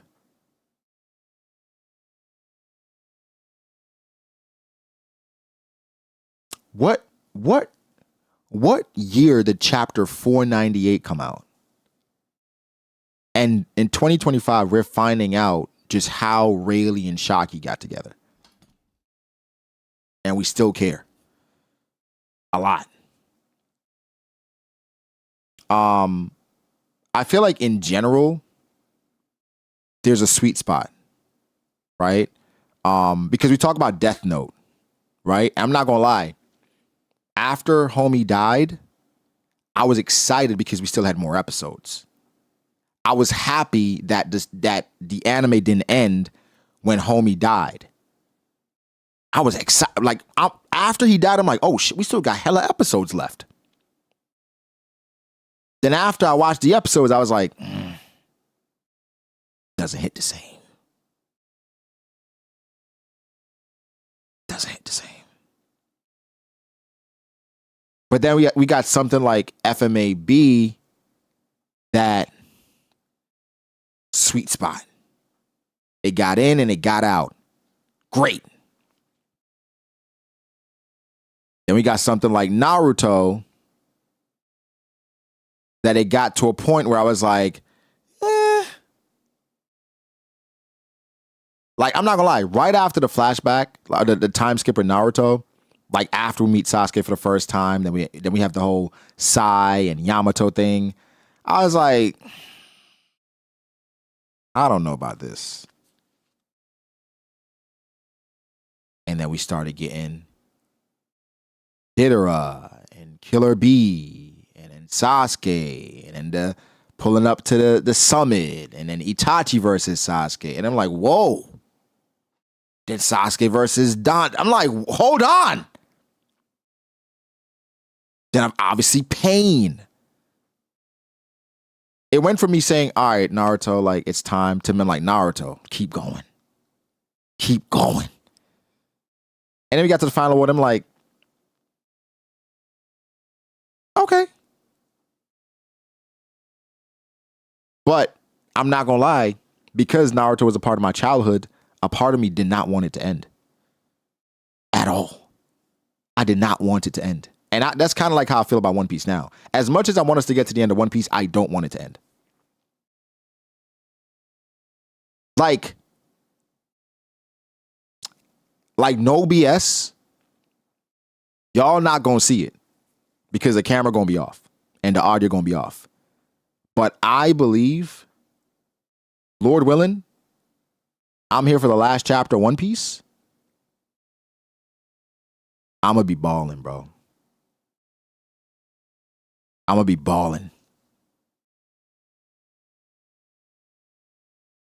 Like when it says the end, like the end, like it's just a bubble saying the end. Yeah.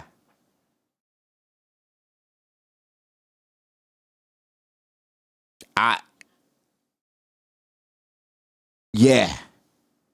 Ugly crying. Camera off, Mic off. Give me a second. Give me a minute. Like, it's just a black page, the end. That's it. Knowing that there's not going to be a chapter next week, it's not a break. None of that. No TCB, no manga panda, no spoilers. That's it.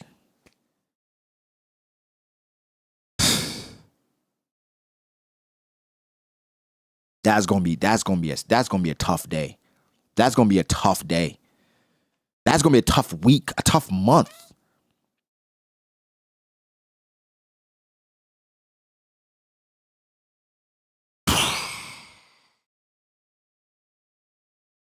Yeah, it's enjoy these, man. Enjoy these. Anime's still gonna be airing though. Right? We still gonna have the anime. Both One Piece anime should be airing by then. The One Piece and the actual One Piece anime. But we're gonna be locked in on what, Sundays when the anime airs? That's what nigga, Sundays? We're gonna be treating Sundays like we do the chapters then. After the manga is gone, then Sundays, we all gonna be locked in watching that anime episode. Cause that's all we got. Unless Oda comes out with like these one shots or prequels before the ending, which I kind of expect Shueisha to do. Right? That's what I kind of expect Shueisha to do. To announce something like, hey, boom, this is coming 1 month later. But the story?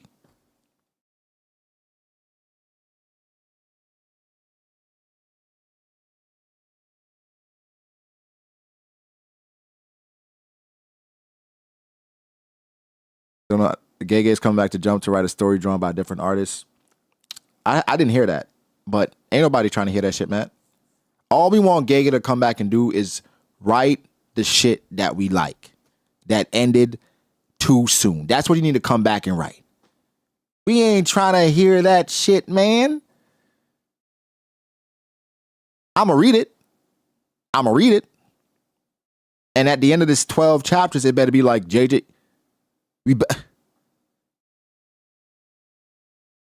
like I said,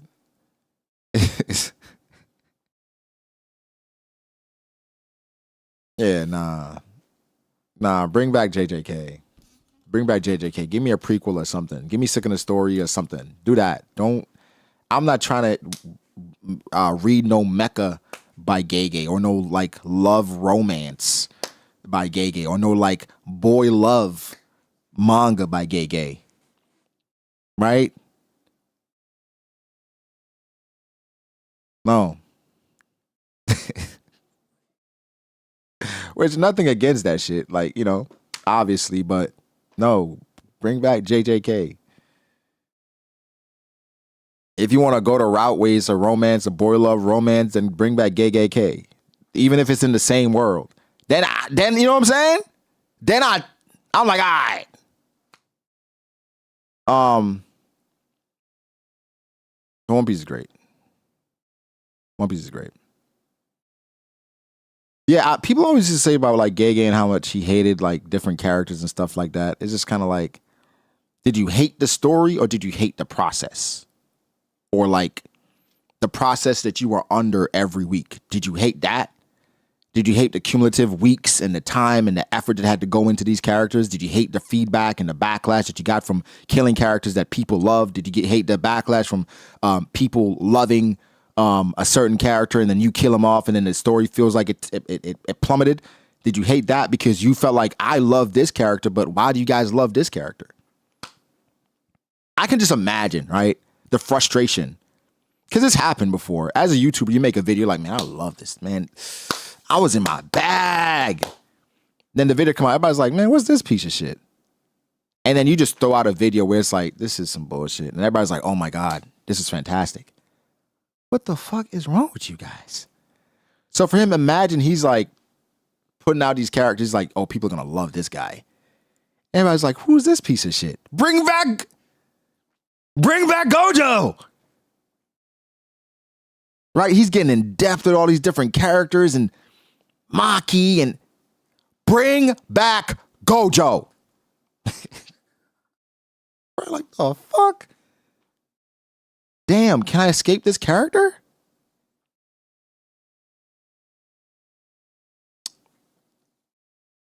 Oda with Wano?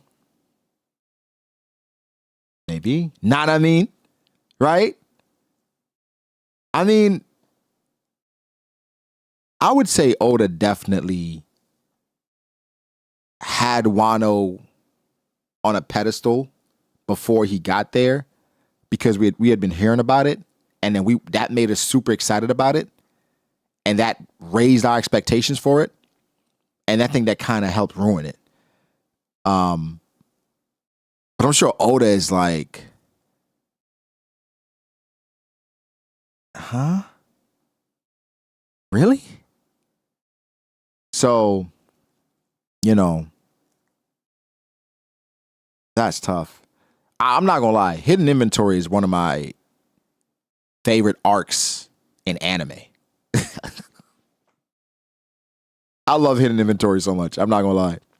And JJK is in my top 10. So, I'm a lot biased. So I'm sorry, man. I'm sorry. I'm just gonna add to it. My JJK reactions. I reacted to I didn't react to season 1 of the anime. I reacted to season 2 of the anime and the entirety of the manga. All of it should be on Patreon. Yeah, Hidden Inventory was amazing. JJK top 30. I don't think most of the people in the friend group are not prepared for a top 30 without a reread. I think a reread would be necessary to do a top. If we can do a top 30, but it's going to be a lot of, wait, didn't this happen? Didn't this happen? I think we need a top 30 after a fresh reread for everybody. Because the top 30 would be dead and alive characters. It'd be both. Dead and alive characters. Wow, I agree. Bow, 1,000%. If Gojo vs. Sukuna gets a movie, it's the best movie of all time. It would break records. However, that would then be broken by a God Valley movie. Low key? No, high key. High key?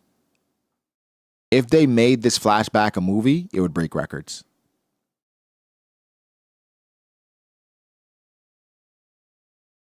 But that's One Piece, though. You know what I'm saying? That's One Piece.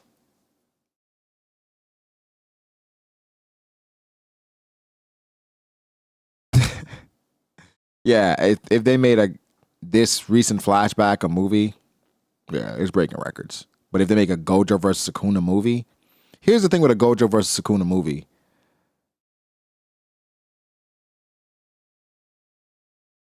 I think One Piece would do better than it, but I think a Gojo versus Sukuna movie would probably be easier for a casual to jump in. Right? So if somebody just wants some raw fire shit, they can jump into the JJK movie and without context, just enjoy the hands. For the One Piece Flashback, the God Valley, people be like, all right, I have no idea why this character is important. I have no idea why this matters. So it will be close. Because I think more casuals would watch the JJK movie, but One Piece is just so big. Yeah, and I think because of the hype from diehards, casuals would go to watch the movie. And if you line it up with JJK, the seasons of anime, I think it would be the number one anime movie, like, of all time. Fairly quickly.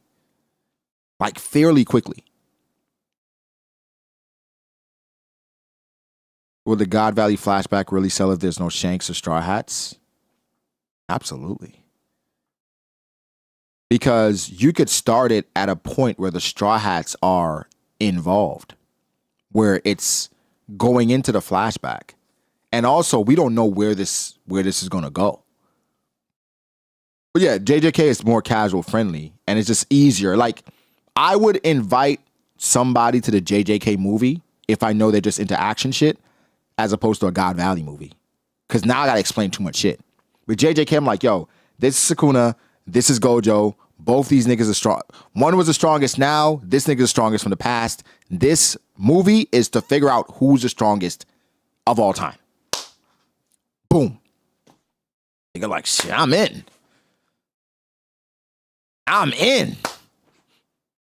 That's it. That's it.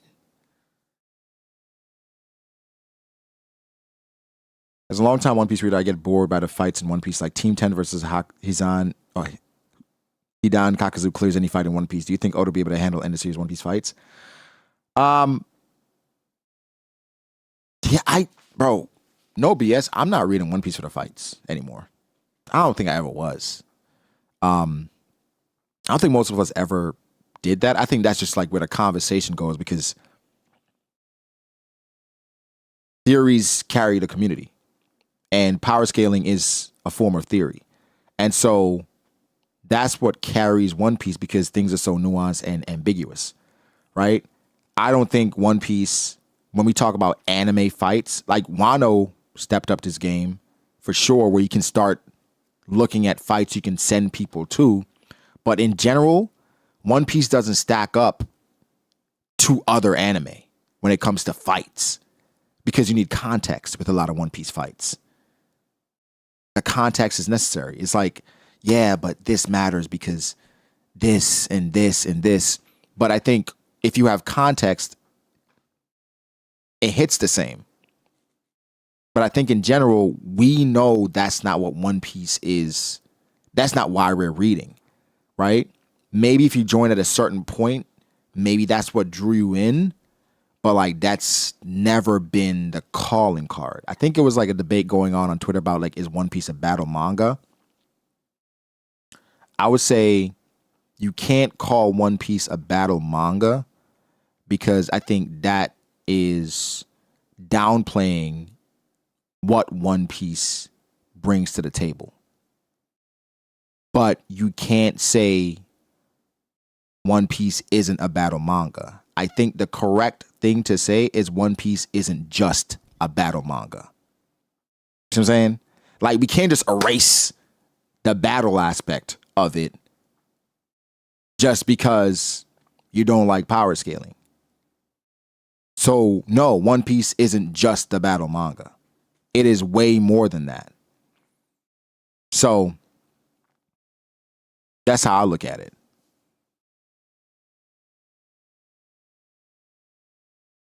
Like, battles matter in One Piece. That's the conclusion. So, we can't say One Piece is not a battle manga. But I think it's wrong to say One Piece is just a battle manga. I think the correct statement is One Piece is not just a battle manga. But we not just going to do away with the battle part of it. No. No. You just saw the Bleach fans complaining. I mean, bro, I'm not going to lie, bro. Till the end of time, Naruto, One Piece, and Bleach fans are going to argue. Yeah, I mean, One Piece fights don't stack up. And that's a fact. And, you know, one of the ways to kind of protect One Piece from that is like, well, One Piece isn't a battle manga. It's like, that doesn't save it, right? However, One Piece makes up for the weaker aspect in comparison to Bleach and Naruto by being so much better in other areas. So, I think using that, because normally the response to that is because somebody's using it to say, well, One Piece has the worst fights out of the big three. And it's like, sure. But I can list 10 other things that One Piece does better than the other two, right? And so when you try to reduce One Piece to a battle manga, I think that's what triggers One Piece fans, because you're just trying to reduce it to the fights because that's where the others have an edge. And then the disingenuous arguments come in, right? Where people start talking about all this other stuff and it's like, whoa. What's better? Fuck the battle manga. Sorry, forget the battle manga. Forget all that other stuff. Out of the big three, which is the best? Okay. That's it. That's it. Now, as One Piece fans, I don't think we should start engaging with Naruto fans and saying, well, One Piece fights better than Naruto fights. That's not true. Right? So I've seen disingenuous arguments from both sides, from One Piece fans and from Bleach and Naruto fans. And I don't think nobody's gonna, when they're defending the series, they're not gonna be forthcoming and honest. Everybody gonna try to like throw low blows and jabs. Like, it is what it is. But what's the best out of the three? I think it's pretty clear. Yeah, it's Stan Wars. Like, bro, somebody said something on Twitter, and there's a part of me that was like, this would be something I could say. Where somebody talked about, there's a manga and all the women look the same. And then somebody was like, yeah, One Piece. Somebody quoted and said One Piece. And I was like, that's unfair. I don't agree with that. I think there is clearly a archetype of woman that Oda's drawn. But like, when we go through the list of relevant female characters and just how different a lot of these female characters look, the designs, it is vast. It is vast in regard to how many different types of women, sizes that we have in One Piece. So like, I was going to say something, then I was like, it's Twitter. It's Twitter. Because then people post Hunter x Hunter, and they're like, well, look at Palm, look at Pakunoda, look at Bisky, I'm like, Mom, I said, look at Perona, Nami, right? It's like so many different, like Cinnamon, it's so many different types and designs of women. Whereas like for every single manga, there's a style. There's a style, and for the generic woman, they're gonna look the same. So it's like, it's one of those things. I'm like, I'm not about to do that on Twitter. But nah, that's a thing too, where like the anime is catching up to the rest of the One Piece anime is catching up to the rest of the world in regard to fights and animation. Right? So One Piece is not falling drastically behind when it comes to fights anymore in regard to the anime. Now, I'm not gonna lie. I do think, like for JJK, it's a standard, right? Oh man, it's a standard that JJK has set, I think. That it's not many anime on that level. Naruto, right? JJK, FMAB, where it's like Demon Slayer. Where I think Demon Slayer fights are not as technical, but they're so beautiful and they're so well done. where I'm talking about animation. Honestly, both. Like, but I'm talking about animation. Animation right now. Where JJK, it's hard to compete with that. Naruto, it's hard to compete with that. I think even to an extent, Bleach, you know, hard to compete with that. And Demon Slayer's up there too, where it's hard to compete with that. Like, but One Piece is getting there. Now, one may argue that Oda at times doesn't give the studio enough to work with. But when the studio has to go to work, right? When the studio has to go to work, it's a lot there. So I think in general, One Piece is below all those other anime, but it's not that far behind anymore. You can't say those are the standard because that's talent that takes a lot of work. I mean, regardless of what it is, regardless of the talent, those anime, they nail it every single time. Now, granted, they have the luxury of not being as long as One Piece, but Naruto is a standard. It is. Now, Naruto, I remember at the time, like, funny enough, there was a lot of backlash for the pain fight.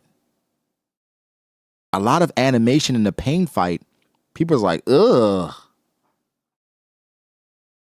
I remember that happening real time. Now, in hindsight, people are like, oh my God, look at this. It was ahead of its time. People hated it at the time. A lot of people did. But, you know, over time, I think Naruto animation-wise has aged pretty well. The best One Piece animation is something recent. However, here's the thing, right? There's a certain charm with old One Piece that you like. There's a certain charm with Luffy versus Crocodile that I enjoy. I think some of that charm is lost a bit when we get to even newer animation because some studios feel now they got to go over the top to make it stack up. And they got to do the most to make it feel the same. Where sometimes just being just great choreo works. Too many flashing lights, too much going on. I'm like, all right, what's really going on? Like, that's why my favorite fight in JJK is not Sukuna versus Maharaga. I know a lot of people love that fight. I think it's too much going on. I mean, obviously it is elite, unbelievable animation, but I think it's too much going on in that. The best fight so far in JJK is Choso versus Itadori.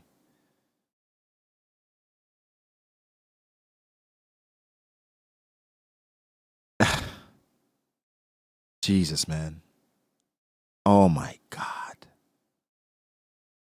Beautiful hand, strategy, tactics, closed environment. Even Megumi versus Toji, right? It was just a beautiful fight using the resources around you, grounded, not too much.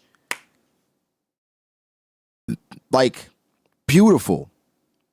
Recently, I have loved even the in Dandadan, the fight with Evil Eye, Okarun, and Momo, and even with the old lady in Dandadan. I thought the choreography in that was elite. I enjoyed the hell out of that.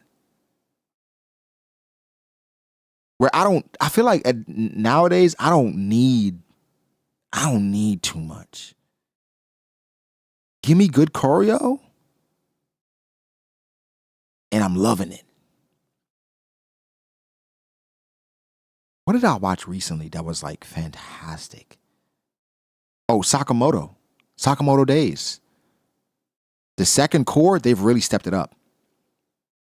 With Shin versus what's his name? Mafuya? Just hands. Just hands. And solo leveling is another one that's like it's on that level. I think people perceive it on that level. And it's fantastic. But it had some episodes where I'm like, all right, too much. We got too much going on. We got too much going on. Solo leveling. But it's heat.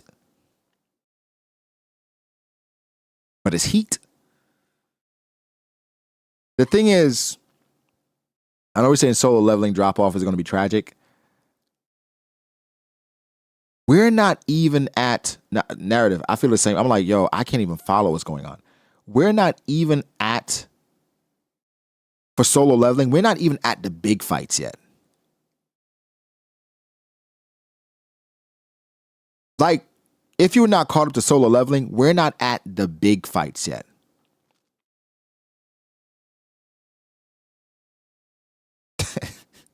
So, I don't know.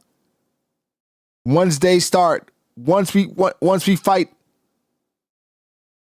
once we bring in,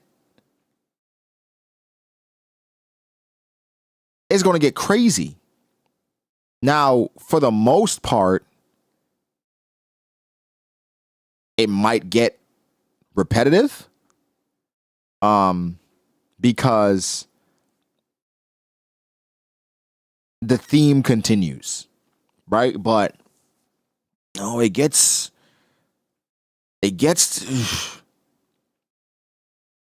there. Like the American, we get to a certain, it starts getting to a crazy level. It's a lot to get to. But what I do hate on Twitter sometimes when people take like a screen cap, right? And they're like, oh my God, this looks terrible. Like, come on, bro. I'm like, come on, bro. Like, what are we doing? Like, and I think in general, like Toei, I know Toei has some misses, but I appreciate Toei. I appreciate Toei in general for just what they've done with One Piece. And I think they've elevated One Piece. And more often than not, they do a good job. But like, I think people coming every week when Toei doesn't do what they expect and like, oh my God, of course Toei is ass again. I'm just like, y'all was just sucking it last week. They were goated last week that quick? That quick? Bro, Toei animation enhanced Wano. Anime Wano is better than manga Wano. And I believe anime Egghead is going to be better than manga Egghead.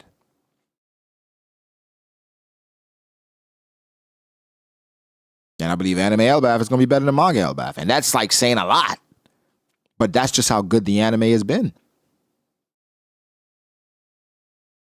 But as soon as they do something like the episode where Bonnie sees Luffy for the first time, they're like, that's it. That's all. That's all Bonnie sees. It's such an important moment in the arc. I'm like, chill out, nigga. It was not that deep. Then the next episode, they show a different perspective and they enhance it.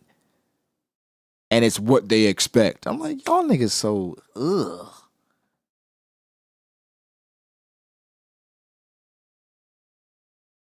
Like, y'all be gassing it. It's not, they be, like Bonnie, bro, I'm not gonna lie. Bonnie seeing Gear 5 in the manga is not even a top 10 moment for me in Egghead.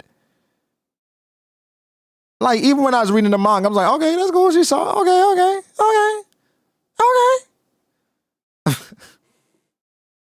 Niggas is like, oh my God, this was a pivotal moment and they ruined. Shut up. Not even that serious. And then they made it better the next episode. That's because I'm a Luffy hater? Maybe. But I love Luffy though. But like a moment like that, it's like, come on. Come on, bro. Like, let's be for real. Let's be serious. But like you said, anime fans are fickle, y'all. Say Gear 5 is pissing you off. I think anime Gear 5 does a good job. I think it's a balance with it. I don't think it's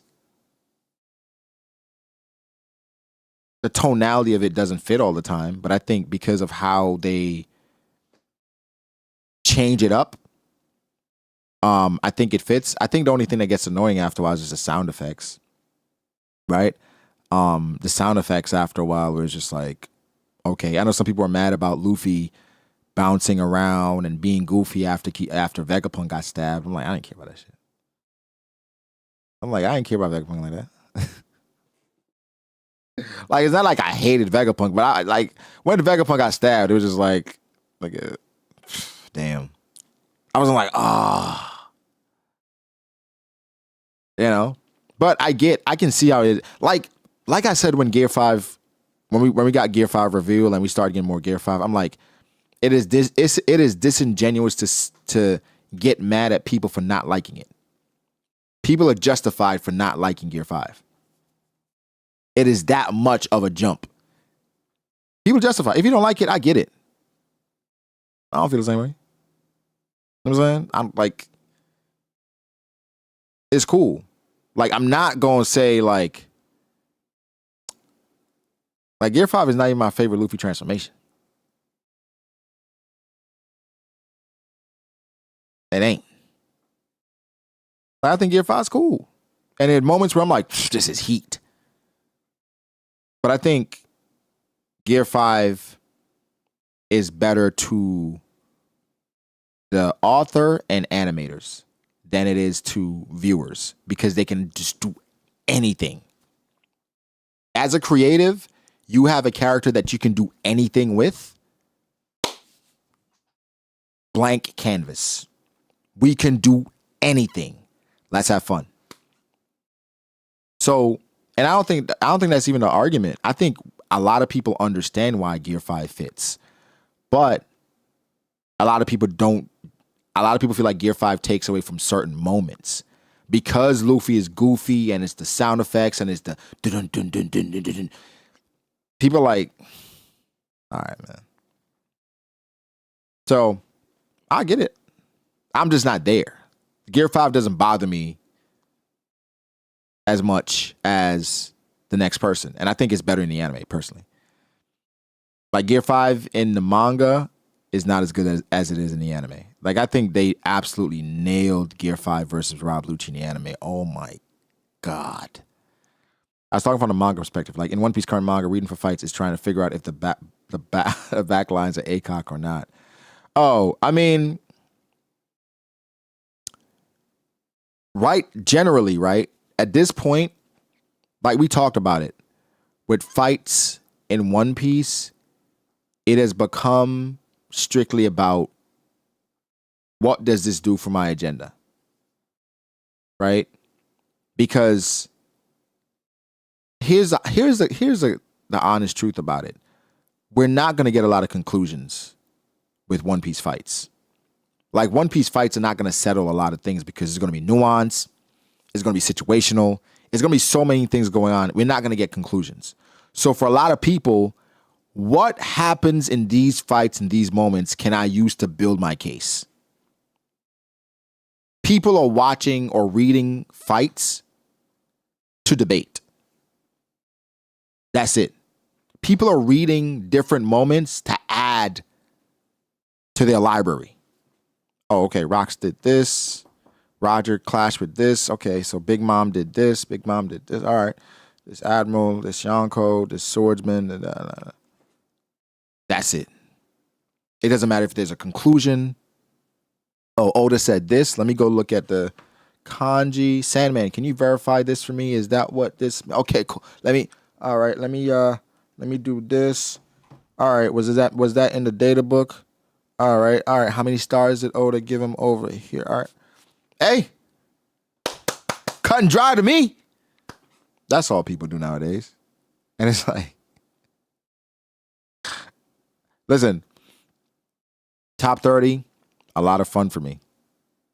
But the fun is me trolling my friends, debating my friends about BS. Right? Now, a daily thing, a daily just argument about Shanks and Mihawk and Katakuri and King. I'm sorry. I'm not there. I'm not. I can't do that shit every day. I can't create an account around agenda. I'm sorry. I can't. I don't have it. And so when it's a random Tuesday and I retweet something about the NFL and then somebody is talking about why you hate Mihawk, yeah, I block you. Nigga, what? What? You think I'm about to debate Mihawk right now?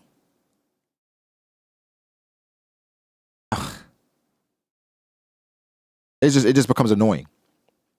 Say you won't create a cat agenda account. No, I won't create it. I'll probably pay somebody to do it. Yo, just tweet every day about Katakuri for me. And make like Katakuri core content. Thank you. Just spread it. Just find like random facts about Katakuri. Make up some shit too. Like say in SBS pre-volume special edition 94 and update the One Piece wiki and screenshot it. They're gonna fix it, but just update the One Piece wiki and screenshot it and say this is in the wiki, boom, boom. Just put random shit. You know, one time I made a fake interview. I had a fake interview made and I put it on a fake Sandman account. And niggas ran with it.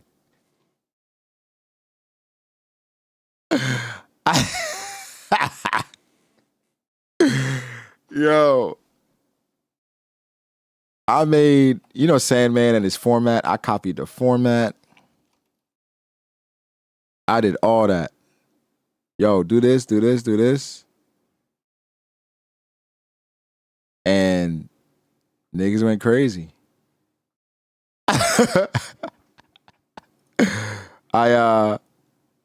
Hold on, here it is. Here it is. This is fake. Hold on.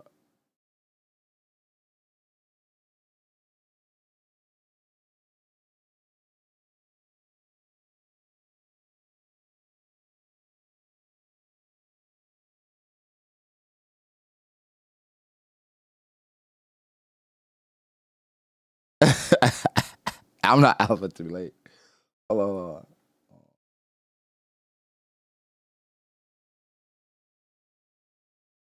Y'all see it? Question. Why did you decide to make Akainu the fleet admiral?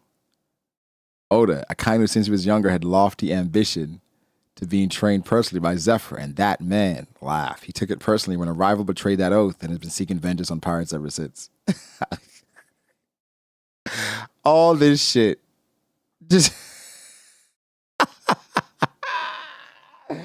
yo, look at this. Look at the source. Look at the source. Shueisha. It wasn't even Shueisha. Shueisha Weekly Freyboy.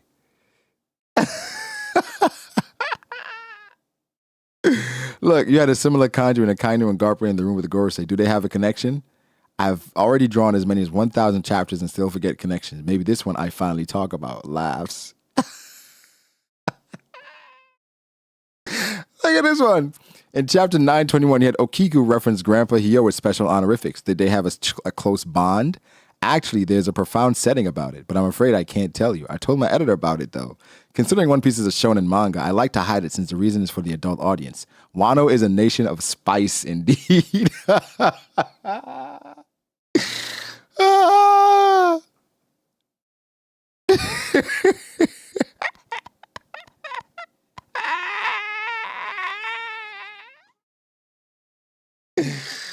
Yo, I could not believe. And the thing is, I made a video with it too. I made a video with it. Yo, I got silvers. I got silvers. Look at this. My boy, silvers. Grand Nugget Silvers. He said, Zephyr finally confirmed canon. A lot of conversations about to be started, and the power scale just got flipped the fuck over.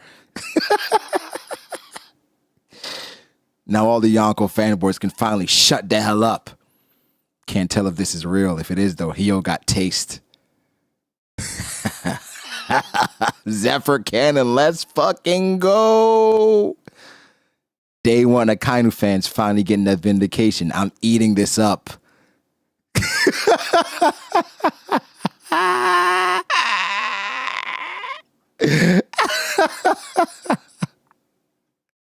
This shit made it like to the niggas, bro. Either way.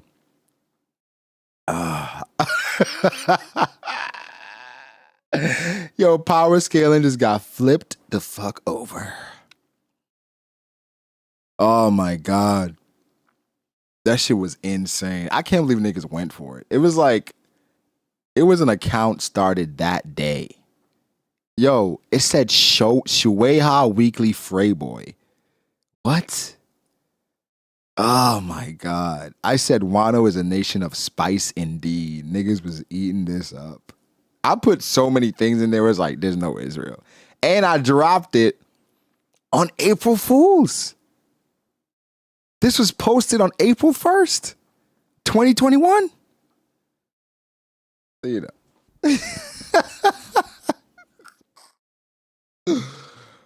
Oh my gosh. I got the craziest prank for the next April 1st. I didn't do it this year. Next year, oh my God. It is going to be diabolical. And nobody gonna see it coming, even on April 1st. But you know. Oh God. Yeah, I made a video about it. I made a whole video about it. And I linked this article. I was going crazy. I was like, oh my God, finally. So niggas believe me and shit. Yeah, 2021, that's 4 years ago. Going on 5 years. Shit crazy. But yeah. I remember one time, like, I think for April Fool's video, I made a video about Sanji being able to beat 2 admirals at once or some shit. Yeah, it was like some shit like that. Like Sanji's finally admiral level or some shit like it. Yeah. Yeah. Niggas was so mad. You know. It is what it is, man. It is what it is. But yeah.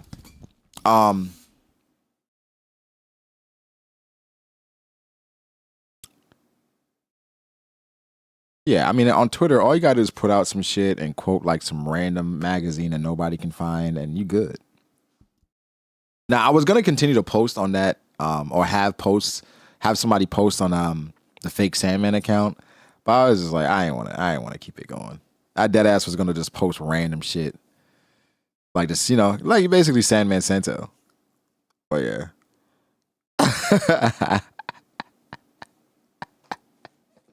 He said, I'm still mad BDA made me believe admiral candidates were given fruits after they were made admiral. I believed that shit for years. Hey man, it's still not disproven, dog. Not disproven. You gotta just like, you gotta let it play out. Gotta let it play out.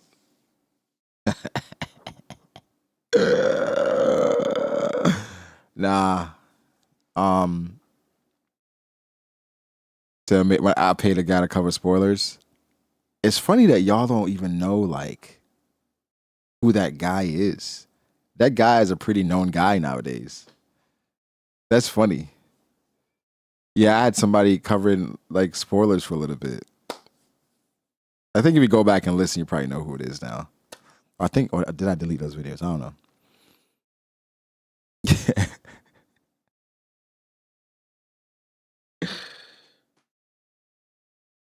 Y'all were hyping up Kid for years. I ain't gonna lie. I had some expectations for Kid. I had some pretty high expectations for Kid.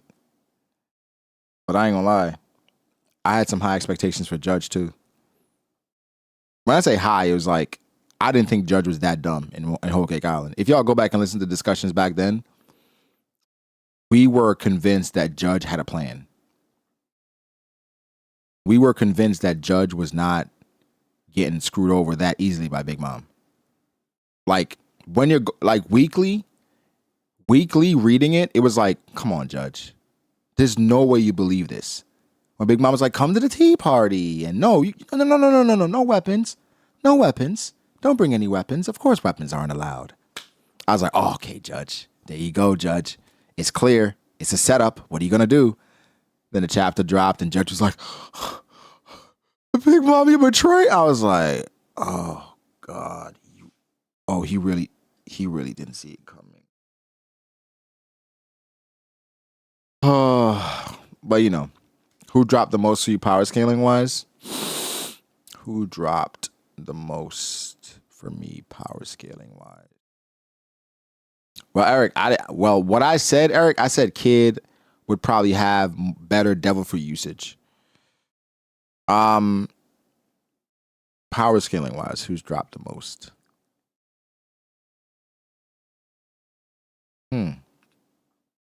Power scaling wise, who's dropped the most?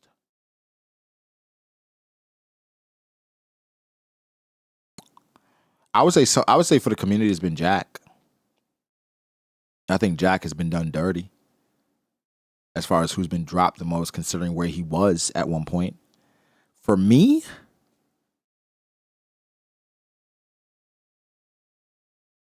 no, but Eric, remember the discussion was like they were in the New World fighting for 2 years without a teacher.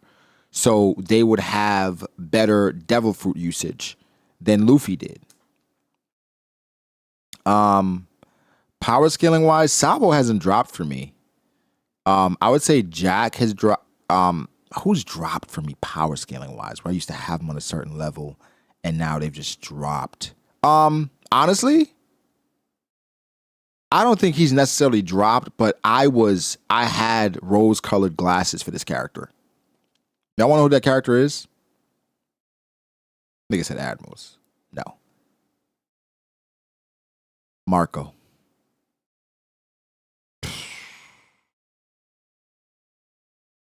Because we didn't have a limit for Marco's regeneration. Right? We didn't have a limit for that. So like Marco for a while was being acclaimed, I'm not gonna lie, on the level close to like Benny. Right? And in Marineford, Marco was hooping. Right? And so Marco was like one of those guys. I was like, oh my God, Marco is fantastic. He can fight against admirals, da da da da da da da da. Because if you remember, like, they didn't even take out Marco in Marineford. They jumped him and put handcuffs on him, right? While things happened to Jozu, blah, blah, blah. So I was like, damn, Marco got to be like. Then I think, it's changed. I think Marco has fallen. Yeah, Marco was dropped. Yeah. Smoker never really. By time when I was making top 30s, Smoker wasn't there. And I would say overall in the series, Smoker probably dropped the most. once we got to Punk Hazard because of what happened. I have more compassion for Smoker considering what he went through in Punk Hazard, but most people don't. Most people don't. It's not looking good for Sengoku. Sengoku's not dropping for me at all. At all. I think Sengoku's solidified. You playing 2K tomorrow? Dead ass. I haven't played 2K seriously since like 2021 or 2020 or something like that.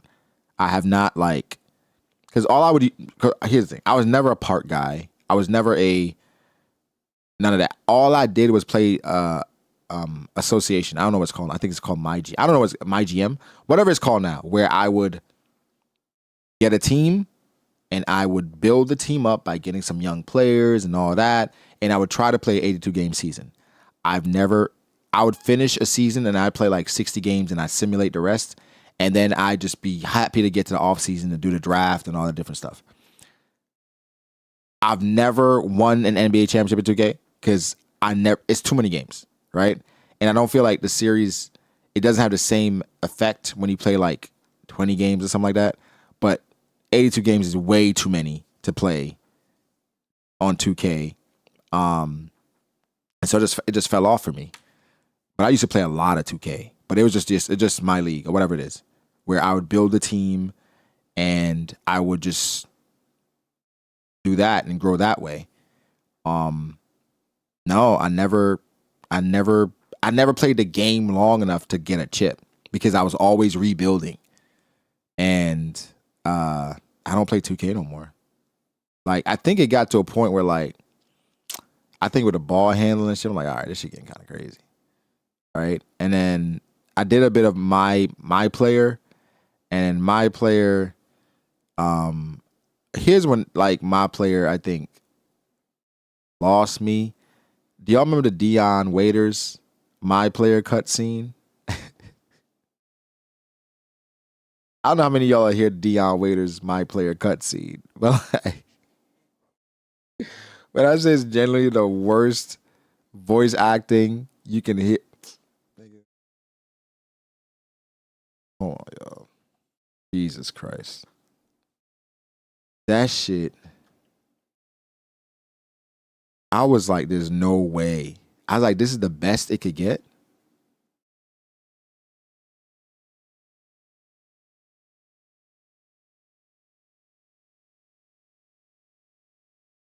Hold on, yo.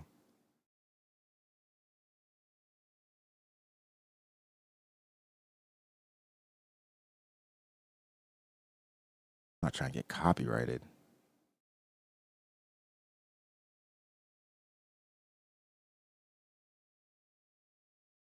It was bad. Wow.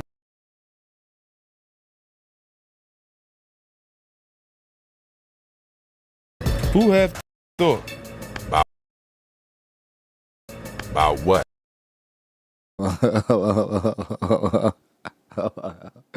Hold on. Who have thought? About what? That a young buck like you could actually do the right thing and avoid getting his sorry butt kicked out the game.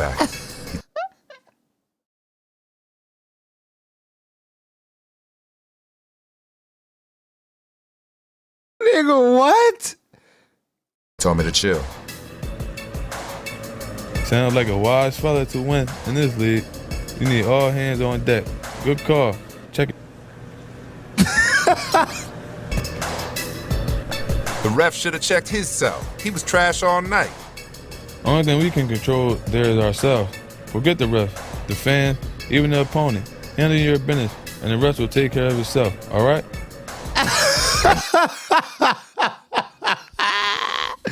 Bro, what the fuck? Guess so. This was the final cut?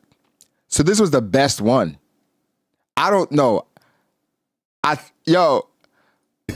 You need boy getting About He walks up, he says, who would have thought? Look at this. Who have thought? About what?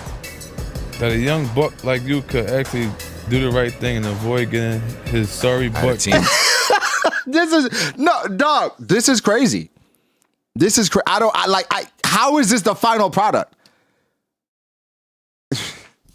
Listen, man. Handle your business. It was bad. The only other time where I felt like somebody reading was that made me laugh more than that. DJ. I don't know if y'all seen this video. This is a throwback. DJ Envy, Angela Gee, and Salad May my God. Let me.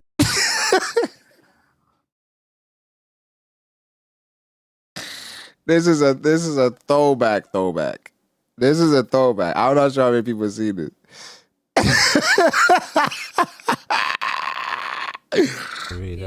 God damn, girl. Y'all got some names on that now. What up? You already know who it is. It's me, Webber the Tree fam, Young Savage, Sweet John Jr. Doing what I do, and I'm doing it with my girl, DJ Envy, Angela Yee. Damn. Hold on. DJ Envy, Angela Yee, and Charlotte McGay. Man, hold up. Oh, Charlemagne. DJ Envy, Angela Yee, and Charlemagne, the God. DJ Lee, hold up. DJ Envy, Angela Lee, and Charlemagne McGain. What up? You already know who it is. It's me, Webber the Tree fam, Young Savage, Sweet Jones, and you rocking with DJ Envy, Angela Yee, and Charlotte May. I don't think I'll never be able to say that right now. I mean, Charlemagne. Hold on, say it one more time. Charlemagne, the God. Charlemagne, the God. Who that is? The asshole. What I said, nigga. What I'm saying. This nigga said DJ Yee and Charlemagne. You know what's throwing him off? Charlemagne on a page is spelled a little weird. So, like, no, that's what I'm saying. He said all the names, but like, it's reading it. It's reading it off the page. Come on, you ready? Let's do it. What up? It's me, Webber the Tree fam, Young Savage, Sweet Jones, and you kicking it with DJ Envy, Angela Yee, and Charlotte your mate, the God. Nah, bro. Webby, man, this is a classic clip. Classic clip. They just said, all right, fuck it. Let's just keep that clip. Oh man, the internet. He probably just can't read that well. But I think it's like the pressure of you got to do the drop and you got to read the names off of it. I think that was getting to him too. But yeah, Charlie and May. But nah, man. Now I saw that Stephen A. pronounced the Dragon Ball characters.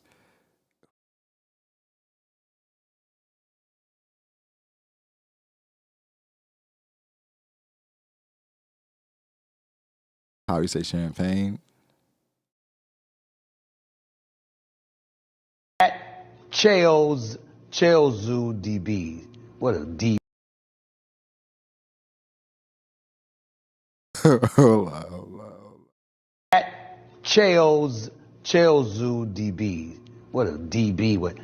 CHAOZU DB. Stephen A. Smith. Who would be a better draft pick? Tensionon? What is it? Tensionon? Or Yamcha? I'm just reading it. Tenshinhan won the 22nd Tenkaichi Budokai, held down Cell and Buu, fought in the Tournament of Power. Yamcha defeated Ozaru Goku with poor master of the Wolf Fang Fist, became an elite baseball player. I don't understand any of this shit you wrote. I'm a grown-ass man.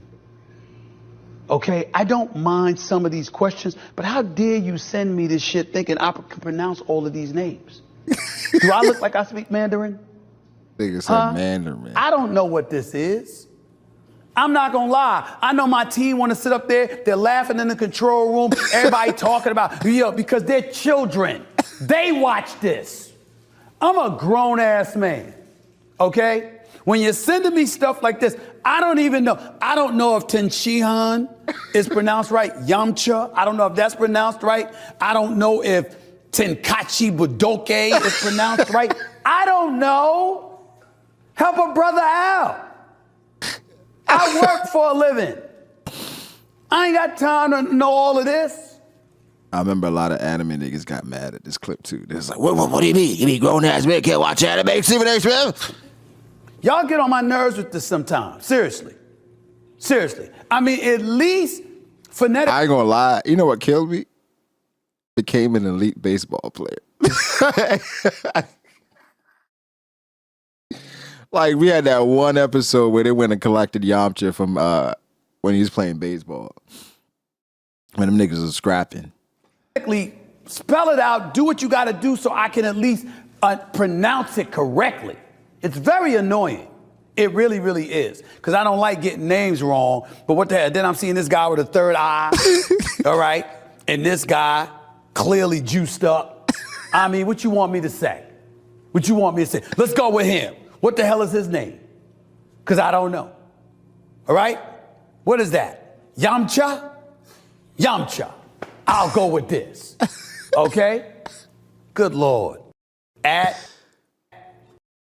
Nah. All right, y'all. They really could. We streamed long enough. Tomorrow, we'll have a discussion. I'm happy the chapter actually came out at a decent time today, so we can have a discussion tomorrow with the guys. I know Matt wanted to stream tonight, but the chapter just came out too late. So,